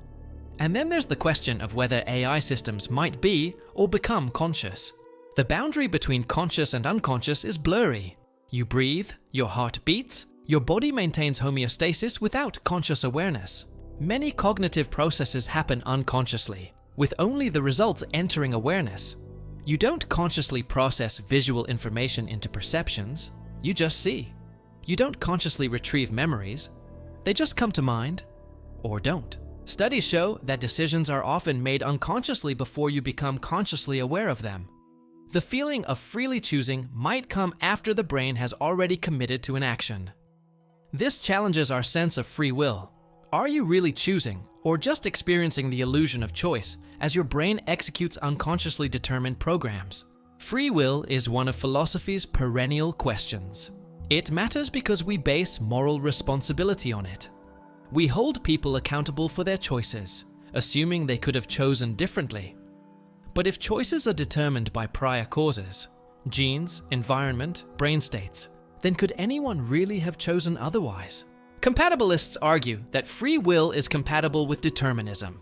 You're free if you act according to your own desires and beliefs, even if those were determined by prior causes. What matters isn't whether you could have done otherwise in an absolute sense, but whether you were constrained or coerced. This preserves meaningful notions of responsibility while accepting that the universe might be deterministic. But maybe it's not deterministic. Quantum mechanics introduces genuine randomness at the most fundamental level. Whether this quantum randomness creates meaningful freedom for humans is debatable. Random choices aren't obviously more free than determined ones. Freedom might require something beyond both determinism and randomness, but what that might be is unclear. These are deep waters, and they're not just academic. How we think about consciousness and free will affects how we think about moral responsibility, punishment, personal identity, and meaning. If consciousness is just information processing, does that change how we should treat conscious beings? If choices are determined, does that undermine moral responsibility? If there's no free will, how do we find meaning? Maybe the answer is that these questions don't have single correct answers. Different frameworks are useful for different purposes. For living our lives, it's useful to act as if we have free will, as if our choices matter. For understanding the brain, it's useful to study the physical processes that produce decisions. Both perspectives are valid, addressing different questions at different levels of analysis. You contain multitudes. You're a biological organism, a collection of cells, a pattern of information, a conscious subject, a social actor, a historical product, a creative agent. Each of these is true. None is the whole truth. You're all of them simultaneously, and the attempt to reduce you to any single description inevitably misses something essential. As you lie there on the edge of sleep, you might feel your consciousness flickering, thoughts becoming dreamlike, the boundary between waking and sleeping blurring. This transition happens every night, yet it remains mysterious. Where does consciousness go during deep sleep? It doesn't go anywhere. There's simply no one home, nothing it's like to be you during those hours. Then gradually awareness returns, though you might not remember the transition. Dreams are strange islands of consciousness in the sea of sleep. You're experiencing things, often vivid and emotional, yet you're not awake. Your critical thinking is offline, so you accept impossible scenarios. You can't control your actions, just watch as dream you does incomprehensible things, yet it feels real in the moment. Only on waking do you realize it was a dream. Some cultures have taken dreams very seriously, seeing them as communications from spirits or glimpses of other realms. Modern science sees them as brain activity during sleep, perhaps serving functions like memory consolidation or emotional processing. But the subjective experience of dreaming remains fascinating. You create entire worlds, populated with people and places, all generated by your brain with no external input. Lucid dreaming, where you become aware you're dreaming while still asleep, offers a unique perspective. You're conscious that you're unconscious, aware that the world you're experiencing is self-generated. Some people learn to control their lucid dreams, exploring these internal worlds deliberately. It's like having a private virtual reality system in your brain. Let's think about time and how humans experience it. You exist in time, aging from birth to death. Yet your experience of time is subjective, variable. Time seems to speed up as you get older. Enjoyable activities pass quickly, while boredom makes time drag. Remembered time and experienced time don't match. A 2-week vacation might feel long while it's happening, but brief in memory. Why does time accelerate with age? One theory is proportional time. A year is 10% of a 10-year-old's life, but only 2% of a 50-year-old's life, so it feels shorter. Another theory is that novel experiences create more memories, and childhood is full of novel experiences, while adulthood involves more routine. The memory-rich childhood feels longer in retrospect. Time perception is also cultural. Western cultures emphasize clock time, scheduling activities precisely. Many traditional cultures have more fluid time sense, organizing activities by events rather than abstract time units. When the sun is overhead rather than at noon. When the corn ripens rather than in September. Neither is wrong. They're different ways of organizing experience. The future orientation common in modern cultures is historically unusual. Most people throughout history focused on the present and near future, getting through today, preparing for winter. Long-term planning beyond a year or two was rare. Now we think about retirement decades away, worry about climate change affecting future generations, plan careers spanning decades. This future orientation has costs. We sacrifice present happiness for future goals, sometimes endlessly deferring satisfaction. We worry about futures that might never arrive. We feel we should always be optimizing, improving, preparing. The mindfulness movement pushes back, encouraging presence and acceptance of the present moment rather than constant future focus. But future thinking also enables incredible achievements. You can set long-term goals and work toward them systematically. You can sacrifice now for later benefits. You can coordinate with others around shared future visions. Human civilization depends on this capacity to imagine and work toward futures that don't exist yet. Your sense of self extends through time. You remember being your younger self and expect to be your future self, creating continuity from birth to death. But are you really the same person? The 7-year-old version of you shared none of your current selves, had different memories and beliefs, different personality to some degree. In what sense are you the same person? One answer is psychological continuity. You have memories connecting you to past selves, and you care about your future self's well-being. The connections might be gradual. You're not identical to childhood you, but you're connected through chains of memory and causation. This maintains personal identity despite constant change. But this raises puzzles. If you developed amnesia and lost all memories, would you still be you? If your brain were transplanted to another body, would you go with the brain? What about if your brain were gradually replaced with artificial components, one neuron at a time? At what point would you cease to exist? These aren't just thought experiments. They challenge our intuitions about personal identity. Maybe personal identity is less fixed than we think. You're a process, not a thing. A pattern that persists through time while constantly changing, like a river that's never the same water, but remains recognizably the same river. The self is a useful fiction your brain creates to organize experience and guide behavior, not a fundamental metaphysical entity. Thinking about mortality becomes relevant here. You will die. Everyone you know will die. Everything you create will eventually be forgotten. The sun will eventually die. Earth will be consumed. The universe will reach heat death. Nothing lasts forever. This can seem depressing, meaningless, or it can make things more precious. If we lived forever, nothing would be urgent. Relationships would lose specialness if you had infinite time for them. Achievements would matter less if you could always do them later. Mortality creates meaning by creating scarcity. We care about our limited time because it's limited. Different cultures and individuals respond to mortality differently.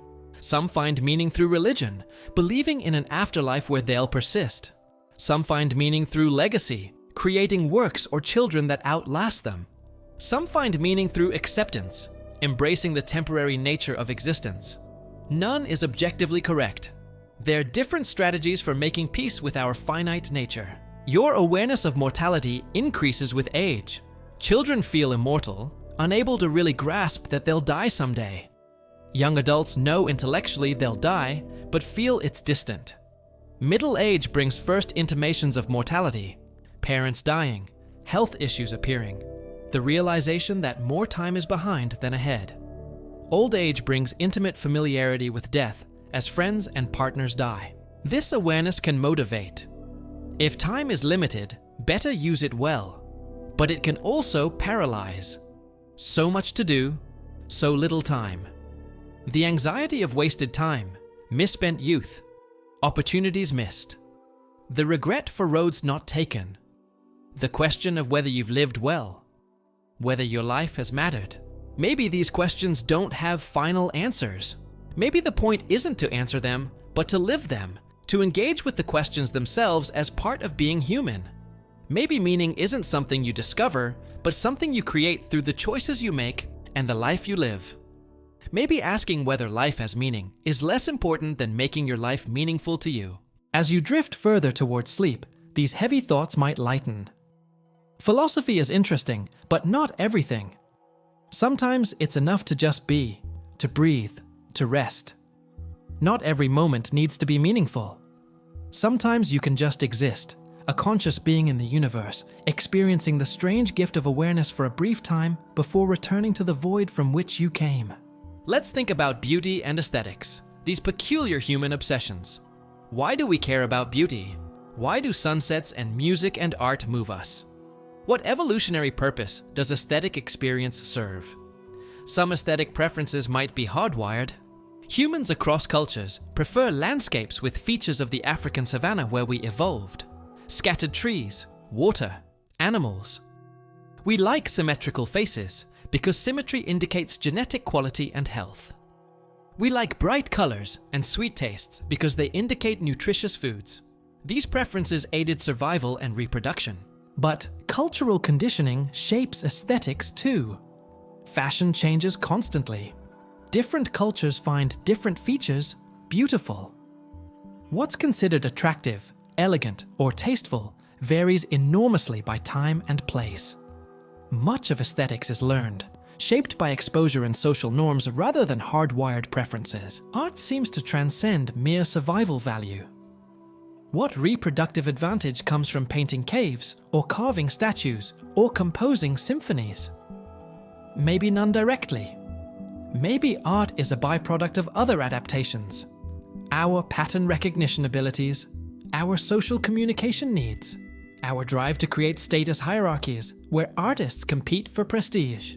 Or maybe art serves crucial social functions.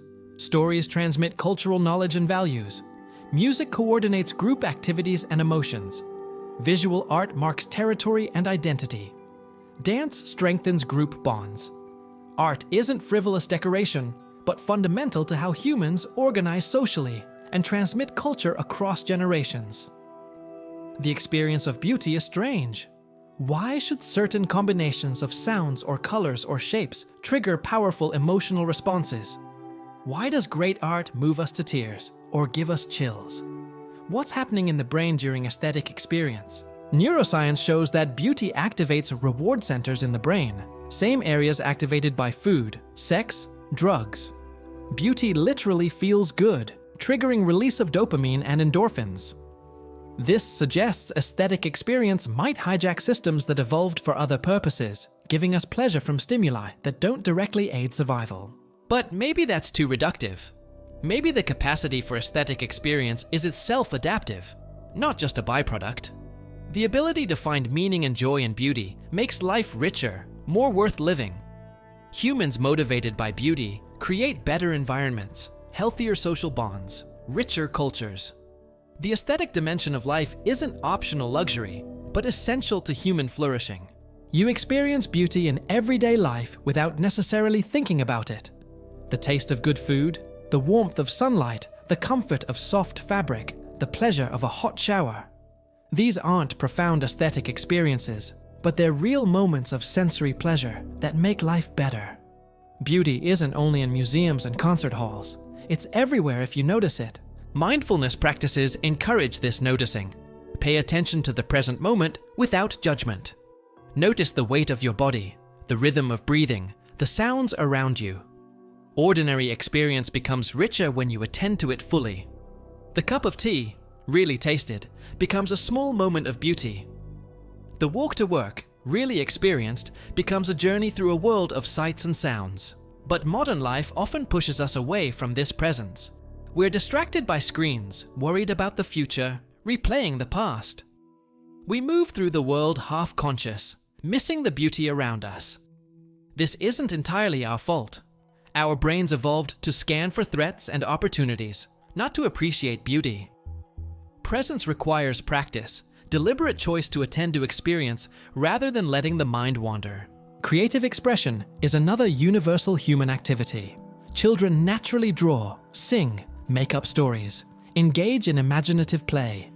Adults too create, whether professionally or as hobbies. This urge to make things, to express inner experiences outwardly, seems fundamental to human nature. What is creativity? The ability to combine existing ideas in novel ways, to imagine what doesn't exist and bring it into being. This requires both divergent thinking, generating many possibilities, and convergent thinking, selecting and refining the best ideas. It requires knowledge of your domain, but also willingness to break rules and try new approaches. Creative people aren't necessarily more intelligent than others, but they think differently. They're open to experience, willing to take risks, tolerant of ambiguity. They can hold contradictory ideas simultaneously without needing immediate resolution. They play with ideas rather than immediately judging them. These traits can be cultivated through practice. The creative process is mysterious. Ideas seem to come from nowhere, arriving fully formed or gradually taking shape through work. Often the best ideas come during relaxation, in the shower, while walking, just before sleep. Your unconscious mind works on problems even when you're not consciously thinking about them. This is why sleeping on it actually helps solve problems. Creativity isn't limited to the arts. Science requires creativity to form hypotheses and design experiments. Engineering requires creativity to solve technical problems. Business requires creativity to identify opportunities and develop strategies. Parenting requires creativity to handle the endless surprises children provide. Life requires creativity to navigate its complexities and find your own path. You're creative whether you realize it or not. Every time you solve a problem in a new way, you're being creative. Every time you express yourself uniquely, you're being creative. Every time you imagine a different future and work toward it, you're being creative. Creativity isn't some rare gift possessed by special people. It's a basic human capacity, available to everyone. Let's think about play, another universal human activity. All young mammals play, but humans keep playing throughout life. We play games, sports, with ideas, with words. We joke and tease and engage in friendly competition. Why? What purpose does play serve? For children, play is practice for adult skills. Rough and tumble play teaches physical coordination and social boundaries. Pretend play teaches social roles and develops imagination. Games teach rule following and strategy. Play is how children learn without the stakes being life or death. But adults play too, even though we're not still learning basic skills. Maybe play serves to maintain social bonds, to release stress, to keep minds flexible. Maybe play is valuable for its own sake, not as means to an end, but as end itself. Maybe life isn't only about survival and reproduction. Maybe joy and fun matter too. Modern society sometimes devalues play, seeing it as childish or wasteful. Adults are supposed to be productive, serious, goal-oriented. Play seems frivolous by comparison. But cultures that maintain strong play traditions, festivals, games, celebrations, might be healthier for it. Humans need play like we need food and sleep. Deprive us of it and we suffer. Humor is related to play. Playful use of language and ideas. Humans laugh, and laughter is contagious. What's funny varies by culture and individual, but the capacity for humor seems universal. Why? What evolutionary purpose does laughter serve? One theory is that laughter signals safety. It's hard to laugh when you're genuinely threatened. So laughter among a group signals that everyone can relax, that the situation isn't dangerous. This builds social bonds and reduces tension. Shared laughter creates intimacy and trust. Another theory is that humor requires cognitive flexibility, recognizing incongruity, seeing things from multiple perspectives, playing with expectations. So humor might have evolved as a signal of intelligence, attractive to potential mates and allies. People who make us laugh are often people we want to spend time with. You probably laughed today, or at least smiled. Maybe it's something funny someone said, or something you saw online, or just a random thought. Those moments of levity, however brief, made your day better. Humor is one of life's small graces, freely available, requiring no resources except a mind willing to see the absurd. Part 20. Let's think about suffering, because it's as much part of human experience as joy. Everyone suffers. Physical pain, emotional pain, loss, grief, disappointment, fear, loneliness. Suffering is unavoidable. The question is how to respond to it, how to make meaning from it, how to endure it without being destroyed. Pain evolved as a warning system. Physical pain tells you something is wrong with your body, protecting you from further injury. People born without the ability to feel pain rarely live long. They injure themselves constantly without realizing it. Pain is useful, even essential, however much we hate it. But some pain serves no useful purpose. Chronic pain that persists after healing provides no useful information. It's just suffering. Similarly, emotional pain sometimes serves to motivate change. The pain of loneliness motivates social connection. The pain of grief honors lost relationships. But sometimes emotional pain is just pain, serving no purpose, requiring only endurance. Different philosophies offer different responses to suffering. Buddhism teaches that suffering comes from attachment, and that liberation comes from letting go. Stoicism teaches that suffering comes from judging things as bad, and that peace comes from accepting what you can't control. Christianity teaches that suffering can be redemptive, bringing spiritual growth. Existentialism teaches that suffering is meaningless, but we can create meaning through our response to it. All of these contain truth. Attachment does cause suffering. We suffer most over losing things we care about. But not caring about anything isn't a solution most people can or should pursue. Acceptance reduces suffering. Fighting against unchangeable reality adds mental anguish to unavoidable pain. But acceptance doesn't mean passivity. You can accept current reality while working to change it. Suffering can lead to growth. Post-traumatic growth is real. People who survive trauma often report becoming stronger, more compassionate, more appreciative of life. But this doesn't mean suffering is good or necessary. Plenty of people suffer without growing from it, and nobody should have to suffer to become better. Suffering is often just bad, and it's okay to say so. What helps with suffering? Connection with others helps. Humans are social animals, and isolation makes suffering worse. Just knowing someone cares, that you're not alone, eases pain. This is why support groups work, why therapy helps, why calling a friend makes a difference. We carry each other's burdens, lighten each other's loads. Meaning helps. Suffering that feels meaningless is harder to bear than suffering with a purpose. A soldier endures hardship for their cause. A parent endures sleepless nights for their child. An athlete endures pain for their sport. When suffering serves a valued goal, it becomes more bearable. This doesn't work for all suffering. Meaningless suffering remains meaningless. But it explains why some people endure incredible hardship without breaking. Hope helps, believing that things can get better, that the suffering won't last forever, that relief is possible. This sustains people through dark times. Sometimes hope is realistic, based on evidence. Sometimes it's not, but it still helps. False hope is better than no hope when you're just trying to survive. Perspective helps. Remembering that you've survived suffering before, that others have survived worse, that the intensity of pain fades with time. These thoughts provide some distance from immediate agony. Not minimizing suffering or dismissing it, but recognizing its temporary nature even when it feels eternal. You've suffered in your life. Everyone has. Some suffering was trivial, some profound. Some you've processed and moved past, some you still carry. The scars, visible and invisible, mark you. They're part of who you are. You're shaped by what you've endured, by how you've responded to pain and loss and disappointment.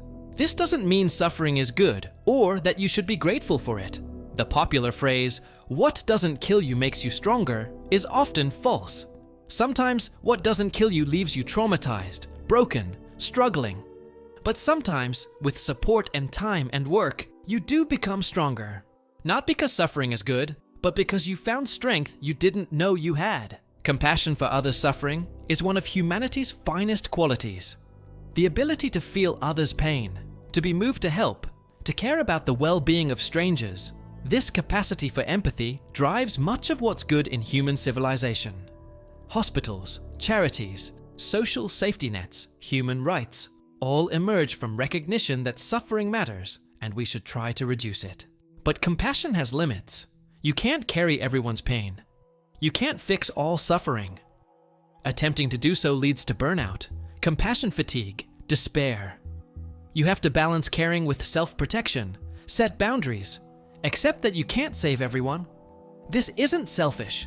It's sustainable compassion, the long-term ability to care without being destroyed by caring. Self-compassion matters too. Being kind to yourself when you're suffering, not adding judgment and criticism to pain. You wouldn't tell a friend they're weak for hurting, that they should just get over it, that it's their fault. Don't tell yourself these things either. Treat yourself with the kindness you'd show others.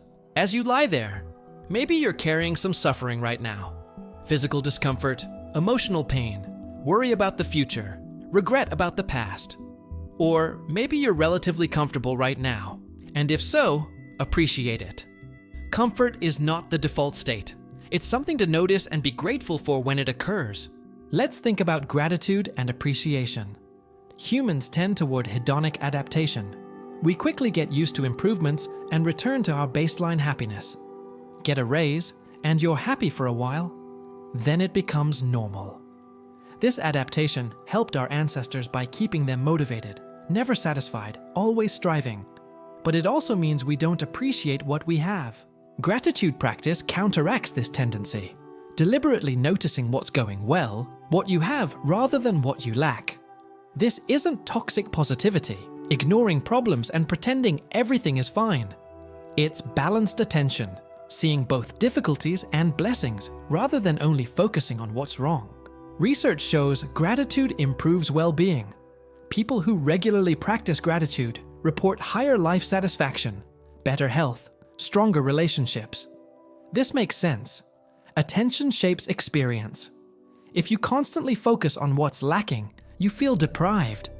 If you notice what you have, you feel richer, even if circumstances haven't changed. What do you have to be grateful for? The basics that many lack: shelter, food, safety, clean water, health if you have it, or at least whatever health you do have. Relationships with people who care about you. Abilities and skills you've developed. Experiences you've had. Memories you carry. Small pleasures. A comfortable bed. A good meal. A beautiful sky. This doesn't mean you shouldn't want more or work to improve your life. Gratitude and ambition aren't opposites. You can appreciate what you have while working toward what you want. The key is balance. Not so attached to having more that you can't enjoy what you have, but not so satisfied with current conditions that you don't grow and improve. Appreciation extends beyond personal blessings to the wider world, the natural world's beauty and complexity, human achievements in art, science, technology, acts of kindness, courage, creativity, cultural diversity, the vast sweep of history that brought you to this moment, the universe itself, vast and mysterious and somehow containing you. Awe is a related emotion, the feeling of being in the presence of something vast that transcends your understanding. Looking at stars, standing before the ocean, contemplating deep time, experiencing great art. Awe makes you feel small, but in a good way, putting your concerns in perspective, connecting you to something larger than yourself. Modern life doesn't provide much opportunity for awe. We're indoors, focused on screens, dealing with mundane concerns. We have to seek out awe deliberately. Visit nature, look at the stars, engage with great works of art, contemplate scientific discoveries. The effort is worthwhile. Awe is good for you, reducing stress, increasing well-being, making you more generous and less self-focused. Wonder is similar to awe, but more gentle.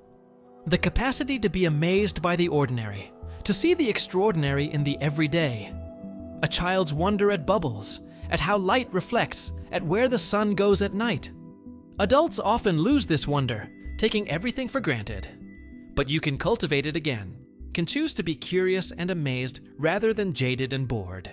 Right now, you're lying in a bed made of materials gathered from around the world, in a structure built using techniques refined over millennia, breathing air that's been cycling through living things for billions of years. Your body is performing millions of coordinated processes every second, maintaining the impossibly complex dynamic equilibrium called life. You're conscious, aware, able to reflect on your own existence. That's pretty amazing if you think about it. But you probably don't think about it most of the time. That's okay. You can't live in constant wonder. Life requires attention to practical matters, to problems and plans and responsibilities. But maybe occasionally, in quiet moments like this, you can step back and appreciate the miracle of existence itself. The sheer improbability that you're here at all. Let's think about legacy and what you leave behind. You impact the world through your actions, whether you intend to or not. The people you interact with, the work you do, the things you create, the children you raise if you have them, the ideas you share. Ripples spreading outward from your life, affecting others in ways you can't fully see or control. Most people aren't remembered beyond a few generations. Your great-great-grandchildren probably won't know your name unless you're famous or they're genealogy enthusiasts. This can seem depressing. All your struggles and achievements forgotten, as if you never existed. But it can also be freeing. You don't have to be famous or accomplished to matter. You matter to the people in your life right now, and that's enough. Your genetic legacy continues if you have children, but genes are diluted quickly.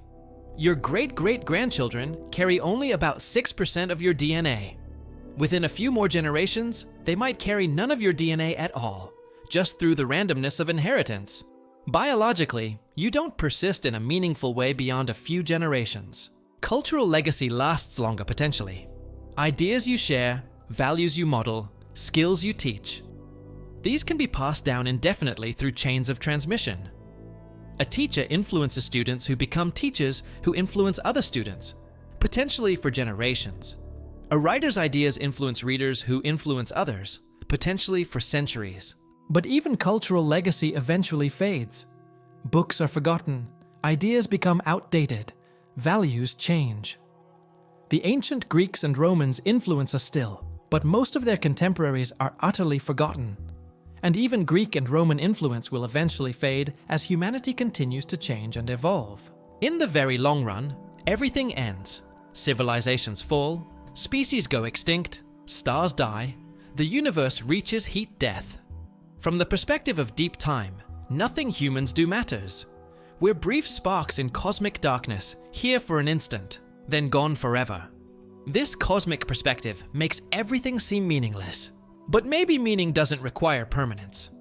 Maybe something can matter intensely even if it doesn't last forever. Your relationships matter to you and to the people you relate with, even though eventually everyone involved will die. Your experiences matter to you as you live them, even though eventually you won't exist to remember them. Meaning is found in the living, not in eternal persistence. Let's think about hope and the future. What will humanity become? Where are we headed? These questions are impossible to answer with certainty, but we can consider possibilities and probabilities. In the near term, next few decades, we face challenges we've discussed. Climate change, technological disruption, political instability, inequality. How we handle these challenges will shape humanity's trajectory. Optimists believe human ingenuity and cooperation will solve these problems, as we've solved past challenges. Pessimists fear we'll fail, leading to catastrophe. The truth will probably be between extremes. We'll solve some problems, fail at others, muddle through somehow. That's how history usually works. Not steady progress or total collapse, but uneven change with advances in some areas, setbacks in others. Most people just trying to live their lives amid forces beyond their control. Technology will continue advancing rapidly. AI will become more capable, potentially transforming work, creativity, decision-making. Genetic engineering will allow us to modify ourselves and other organisms in unprecedented ways. Space exploration might expand beyond low Earth orbit, possibly establishing permanent settlements on Moon or Mars. Virtual and augmented reality might blur the boundaries between physical and digital worlds. These technologies offer tremendous benefits, but also risks. The challenge is developing and deploying them wisely, ensuring benefits are shared broadly rather than concentrated among elites, minimizing harms while maximizing goods. This requires foresight, cooperation, and values-driven decision-making. Whether humanity is capable of this remains to be seen. In the longer term, centuries or millennia, possibilities expand dramatically. If we avoid self-destruction, if we continue advancing, we might become something quite different from current humans. Enhanced through genetic engineering, merged with technology, adapted to new environments. We might spread through the solar system, eventually to other stars. We might extend lifespans dramatically, perhaps indefinitely. We might develop AI that far exceeds human intelligence, which could either empower us or replace us. Science fiction imagines many futures, utopias where technology solves all problems, dystopias where it creates new nightmares, everything in between. Reality will probably surprise us, turning out different from any imagined scenario. The future is genuinely open, shaped by countless individual and collective choices, impossible to predict in detail. What role will you play in shaping that future? Probably a small one in the grand scheme, but small doesn't mean meaningless. Every person's choices ripple outward, affecting others, contributing to collective outcomes. You vote, consume, work, relate, teach, learn. All of this influences the world in ways large and small. Living ethically means considering these impacts, trying to make the world better rather than worse through your choices. Not perfectly, nobody can do everything right, but sincerely trying to align actions with values, to contribute positively to humanity's ongoing story. This is how moral progress happens, not through dramatic gestures, but through countless people trying to do somewhat better. Hope isn't certainty that things will turn out well. It's commitment to working toward good outcomes despite uncertainty. Hope is active, not passive. It doesn't wait for someone else to fix things. It asks what you can do, however limited, and then does it. Hope is realistic about challenges while refusing to give up. Despair is understandable given the scale of problems humanity faces, but despair is also self-fulfilling. If everyone gives up, then we certainly fail. If enough people keep trying, we might succeed. Your hope or despair matters, not just to you, but to everyone affected by your actions, which is ultimately everyone. Children represent hope, the next generation who'll inherit the world we leave them. What world will that be? What challenges and opportunities will they face? What will they think of us, of the choices we made or failed to make? These questions should motivate us to do better, to think beyond our immediate interests, to consider the long-term consequences of present actions. But hope isn't only about the future. It's also about the present, about finding meaning and joy amid difficulties, about appreciating what we have while working for what could be. Hope is the opposite of cynicism, the refusal to let bitterness and despair have the last word. Hope is choosing to see possibility, to believe in human potential, to trust that love and creativity and cooperation are as real and powerful as hate and destruction and competition. You're part of the story of life on Earth, a story that began billions of years ago and continues through you. The atoms in your body were forged in stars that died before Earth formed. You're literally stardust, arranged in a pattern that can think and feel and love. That pattern will eventually disperse, atoms returning to the universe, but right now they're arranged as you. That's remarkable. One day, the last human will die. Either we'll evolve into something else, or we'll go extinct. Either way, Homo sapiens as we currently exist won't last forever. Nothing does. But right now, we're here. 8 billion of us, each with our own inner universe of experiences and thoughts and feelings. We're the universe becoming aware of itself, matter contemplating its own existence. That awareness brings responsibility. We can destroy or create, harm or heal, take or give. We can live thoughtlessly, consuming and discarding, or mindfully aware of consequences. We can treat others as objects or as subjects like ourselves, each carrying their own universe. We can live for ourselves alone, or recognize our interdependence, our shared fate on this small planet. These aren't just abstract philosophical questions. They're practical choices you make every day in how you treat people, how you spend your time and money, how you respond to challenges and opportunities. Every action expresses values, contributes to outcomes, shapes the world infinitesimally. You matter, not because you're special. Everyone is equally special, but because you exist, because you're part of the whole, because your choices have consequences. Let's come back to the present moment, to you lying there, breathing, being. All this history and evolution and philosophy is interesting, but right now, you're just a person trying to fall asleep. That's okay. The cosmic perspective is valuable, but so is the immediate, personal, mundane perspective of just living your life. You don't have to understand everything, or solve all problems, or live up to some impossible ideal. You just have to be human, which means being imperfect, limited, confused, doing your best with incomplete information and mixed motives. That's not a failure. That's the human condition, shared by everyone who ever lived. Tomorrow, you'll wake up and face whatever the day brings. Probably some pleasant things, some unpleasant things, mostly neutral things.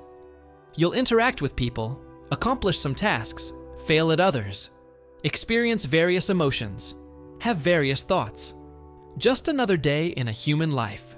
But each day is also unique, never to be repeated. This specific configuration of moments, experiences, thoughts, feelings, it happens once, then it's gone, becoming memory, and then eventually not even that. So maybe pay attention. Maybe notice what you're experiencing instead of sleepwalking through your life. Not intensely, not with grim determination to extract maximum meaning from every moment.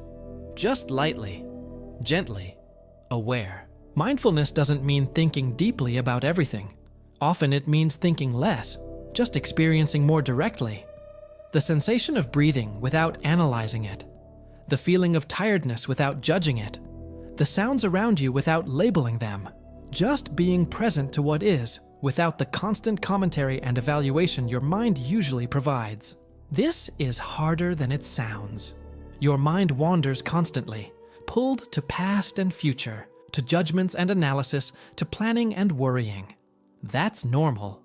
That's what minds do. The practice isn't stopping thoughts, but noticing when you've been pulled away and gently returning attention to the present. Again and again, without frustration, just patient redirection. In meditation traditions, they sometimes compare the mind to a sky.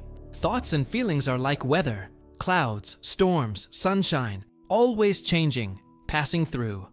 But the sky itself remains, vast and clear, untouched by the weather. You are the sky, not the weather. Your essential nature remains constant beneath the changing contents of consciousness. This might sound mystical, but it's just describing something you can experience directly. Notice thoughts arising and passing. Notice emotions intensifying and fading. Notice that awareness itself doesn't change, even as what you're aware of constantly changes. That awareness, that capacity for consciousness, is what you fundamentally are, more than any specific thought or feeling or identity. Understanding this intellectually doesn't help much. It's something to experience, to realize directly through practice. But even the intellectual understanding points to something important. You're not defined by your thoughts and feelings. You're the space in which they occur. They don't control you unless you identify with them completely, forgetting that they're passing phenomena, not your essential self. This perspective helps with difficult emotions. When you're anxious or sad or angry, you often feel like that's all you are in that moment. The emotion is overwhelming, consuming your entire world. But if you can remember that you're the space in which the emotion occurs, that the emotion is weather passing through the sky of your awareness, it becomes more bearable. Still unpleasant, but not overwhelming. Not you. The same applies to physical sensations. Pain, fatigue, discomfort. These are real, but they're also just sensations arising in awareness. You can observe them without being completely consumed by them. This doesn't make them disappear, but it changes your relationship to them. You're not fighting against them or drowning in them. You're just noticing them, acknowledging them, allowing them to be what they are. This acceptance doesn't mean resignation. You can accept present reality while working to change it. Accept that you're tired right now, while also taking steps to address chronic fatigue. Accept that you're in pain while also seeking treatment. Accept that you're anxious while also developing coping strategies. Acceptance means seeing clearly what is, not pretending things are different than they are. Resistance creates additional suffering beyond unavoidable pain. You hurt, and then you resist hurting, tensing against it, fighting it, which makes it worse. You're sad, and then you judge yourself for being sad, telling yourself you shouldn't feel this way, which makes you sadder. You're anxious, and then you're anxious about being anxious, creating a spiral. Acceptance short-circuits this, allowing you to just feel what you feel without the additional layer of resistance. This is a practice, not a permanent achievement. You'll forget, get caught up in thoughts and emotions, identify completely with passing states. That's fine. That's normal. The practice is remembering, returning to awareness, creating a little space between yourself and your experiences. Over and over, patiently, with self-compassion. Let's think about love, since we haven't talked much about it, and it's perhaps the most important human experience. Love in all its forms: romantic love, parental love, friendship, compassion, even love for humanity, or nature, or the divine. What is love? Why does it matter so much? From an evolutionary perspective, love is a mechanism ensuring care for offspring and bonding between mates. The intense feelings, the obsessive thoughts, the physiological arousal, these serve to keep parents together long enough to raise vulnerable human infants. Love is just biology, chemistry, natural selection operating through emotions. But that reductive explanation misses something essential. Yes, love has evolutionary origins and biological mechanisms, but it's also real, meaningful, valuable in itself. Knowing that love involves oxytocin and dopamine doesn't make it less real, any more than knowing that music involves sound waves makes it less beautiful. The mechanism doesn't negate the meaning. Love transforms people. Parents make sacrifices they never imagined possible for their children. Partners support each other through difficulties, growing together over decades.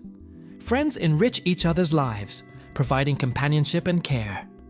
Love motivates people to be better, to transcend self-interest, to find meaning beyond mere survival. Love also causes suffering. Loving someone means becoming vulnerable to loss, disappointment, heartbreak. The more you love, the more you can be hurt. Some people respond by closing off, refusing to love deeply to avoid pain. But this prevents both suffering and joy, leaving you safe but lonely, protected but empty. The alternative is accepting vulnerability, opening yourself to connection despite risks. This requires courage. Courage to be seen fully by another person, with all your flaws and fears. Courage to let someone matter to you, knowing they might leave or die, or stop loving you. Courage to hope for connection, even after experiencing rejection or loss. Love isn't only about romantic relationships, though those get most attention in popular culture. Friendship is also love, undervalued but crucial. Good friends support you, challenge you, enjoy your company, accept you as you are. Friendships can last decades, providing continuity as romantic relationships and life circumstances change. Parent-child love is intense and complex, mixing care and worry, pride and frustration, joy and exhaustion. Being a parent means loving someone more than yourself, which is terrifying and wonderful. Watching your child grow, become independent, eventually become someone who doesn't need you anymore. That's the goal, but it's also bittersweet. Self-love is important too, though it can sound narcissistic. Not grandiose self-regard, but basic self-compassion, treating yourself with the kindness you'd show a friend. Many people are far harder on themselves than on anyone else, maintaining cruel internal dialogues they'd never use with others. Learning to be gentle with yourself, to forgive your mistakes, to appreciate your qualities. This is essential for well-being. Love extends beyond personal relationships potentially. Compassion for all humanity, recognizing shared vulnerability and shared hopes. Love for nature, feeling connection to the living world. Love for truth, beauty, justice, or whatever you find most meaningful. These broader loves give life purpose beyond personal happiness. Religious and spiritual traditions often place love at the center. God is love in Christianity. Compassion as the highest virtue in Buddhism. Love as the force uniting all things in mystical traditions. Whether you interpret these literally or metaphorically, they point to love's centrality in human meaning-making. What does it mean to love well? To see the other person clearly, accepting them as they are, rather than who you want them to be. To support their growth even when it's inconvenient for you. To communicate honestly, even when it's difficult. To maintain respect even during conflicts. To show up consistently, not just when it's easy. To balance care for others with care for yourself, avoiding both selfishness and self-sacrifice. Loving well is difficult. It requires constant effort, attention, willingness to be uncomfortable. It requires working through conflicts rather than avoiding them. It requires growing and changing yourself rather than demanding others change. It requires patience, forgiveness, humility, courage. No wonder so many relationships struggle. But when love works, when people connect authentically and support each other's flourishing, it's perhaps the best thing in human life. That feeling of being seen and accepted, of mattering to someone, of not being alone in the universe, of sharing joys and sorrows, of building something together larger than either person alone. This makes everything else worthwhile. You've experienced love in various forms throughout your life. You've been loved by parents, family, friends, partners. You've loved others, cared about their well-being, felt joy in their happiness. These experiences of connection are what you'll remember most in the end, what you'll treasure more than achievements or possessions. Love is what matters most. Maybe as you drift toward sleep, you can think about the people you love. Not analyzing the relationships, just feeling gratitude for their presence in your life. Maybe send them a silent wish for happiness and well-being.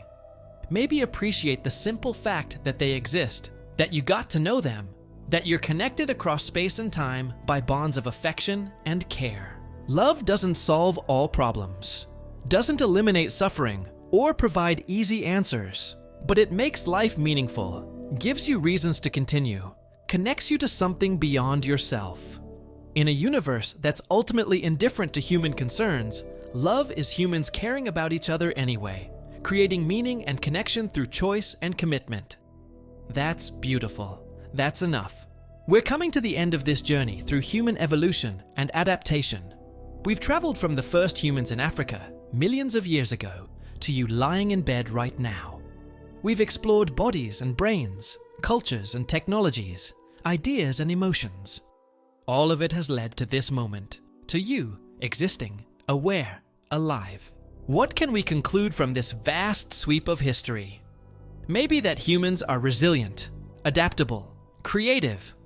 We've survived ice ages and plagues. We've spread across the entire planet. We've built civilizations and accumulated knowledge.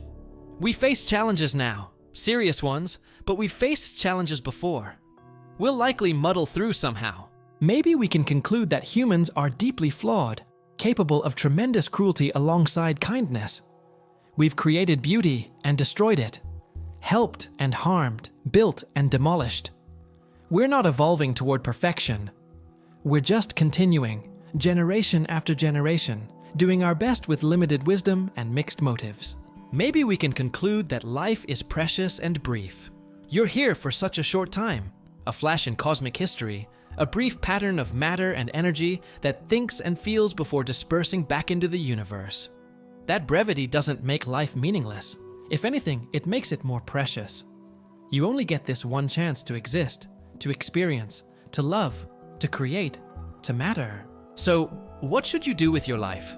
There's no single answer. Different people find meaning in different ways. Work, family, creativity, service, pleasure, knowledge, spirituality, all are valid paths. The important thing is living deliberately, making conscious choices about what matters to you, not just drifting through life on autopilot. But don't be too hard on yourself either. You don't have to optimize everything, maximize productivity, achieve greatness. It's okay to just live, to experience, to be human in all its messiness and imperfection. You don't owe the universe some profound contribution. Your existence itself is enough. As you finally surrender to sleep, let all these thoughts dissolve. You don't need to remember everything we've discussed. Most of it will fade, and that's fine. What matters is the journey we took together, the perspective we gained, the reminder that you're part of something vast and ancient and ongoing. You're an animal shaped by evolution over millions of years. You're a person shaped by culture over thousands of years. You're yourself, shaped by experience over your lifetime. All of these are true simultaneously. You contain multitudes, mysteries, contradictions. You're both insignificant speck and center of the universe, both temporary pattern and eternal participant in the cosmos. Tomorrow you'll wake and return to ordinary life with its mundane concerns. You'll probably not think about evolution or philosophy or cosmic perspectives. You'll just live your life, doing what needs doing, experiencing what comes. That's as it should be. The big picture is valuable occasionally, but you live in the details. The story of human evolution and adaptation is ultimately your story. You're the current chapter in a narrative that began in Africa millions of years ago and will continue long after you're gone. You're a link in the chain connecting past to future, carrying forward the genetic and cultural inheritance of countless ancestors while shaping what you'll pass to descendants or to the future generally. That's a profound responsibility and a profound gift. You didn't ask to exist, didn't choose this moment in history, didn't select your circumstances. But here you are anyway, alive, aware, able to choose how you respond to the life you've been given. That's the human condition, thrown into existence without explanation, trying to make sense of it, finding whatever meaning you can. Rest now. Let your body relax completely, releasing tension you've been carrying. Let your mind quiet, thoughts slowing and fading. Let yourself drift into sleep, into dreams, into the temporary non-existence that renews you for tomorrow. You're safe, you're here, you're okay. Everything that needs to happen is happening. The story continues, with or without you, as it always has. But right now, in this moment, you're part of it. You're alive in a universe that's alive with possibility. You're conscious in a cosmos that's mostly unconscious. You're human, with all the complexity and contradiction that entails. That's remarkable. That's enough. Sleep well, fellow human. Tomorrow we continue the great adventure of being alive, of being aware, of being part of the ongoing story of life on Earth. But tonight, just rest. Just be. Just let yourself dissolve into the darkness from which you came and to which you'll return, but from which you've emerged again, improbably, miraculously, to experience one more day of this strange and precious thing called life. Good night.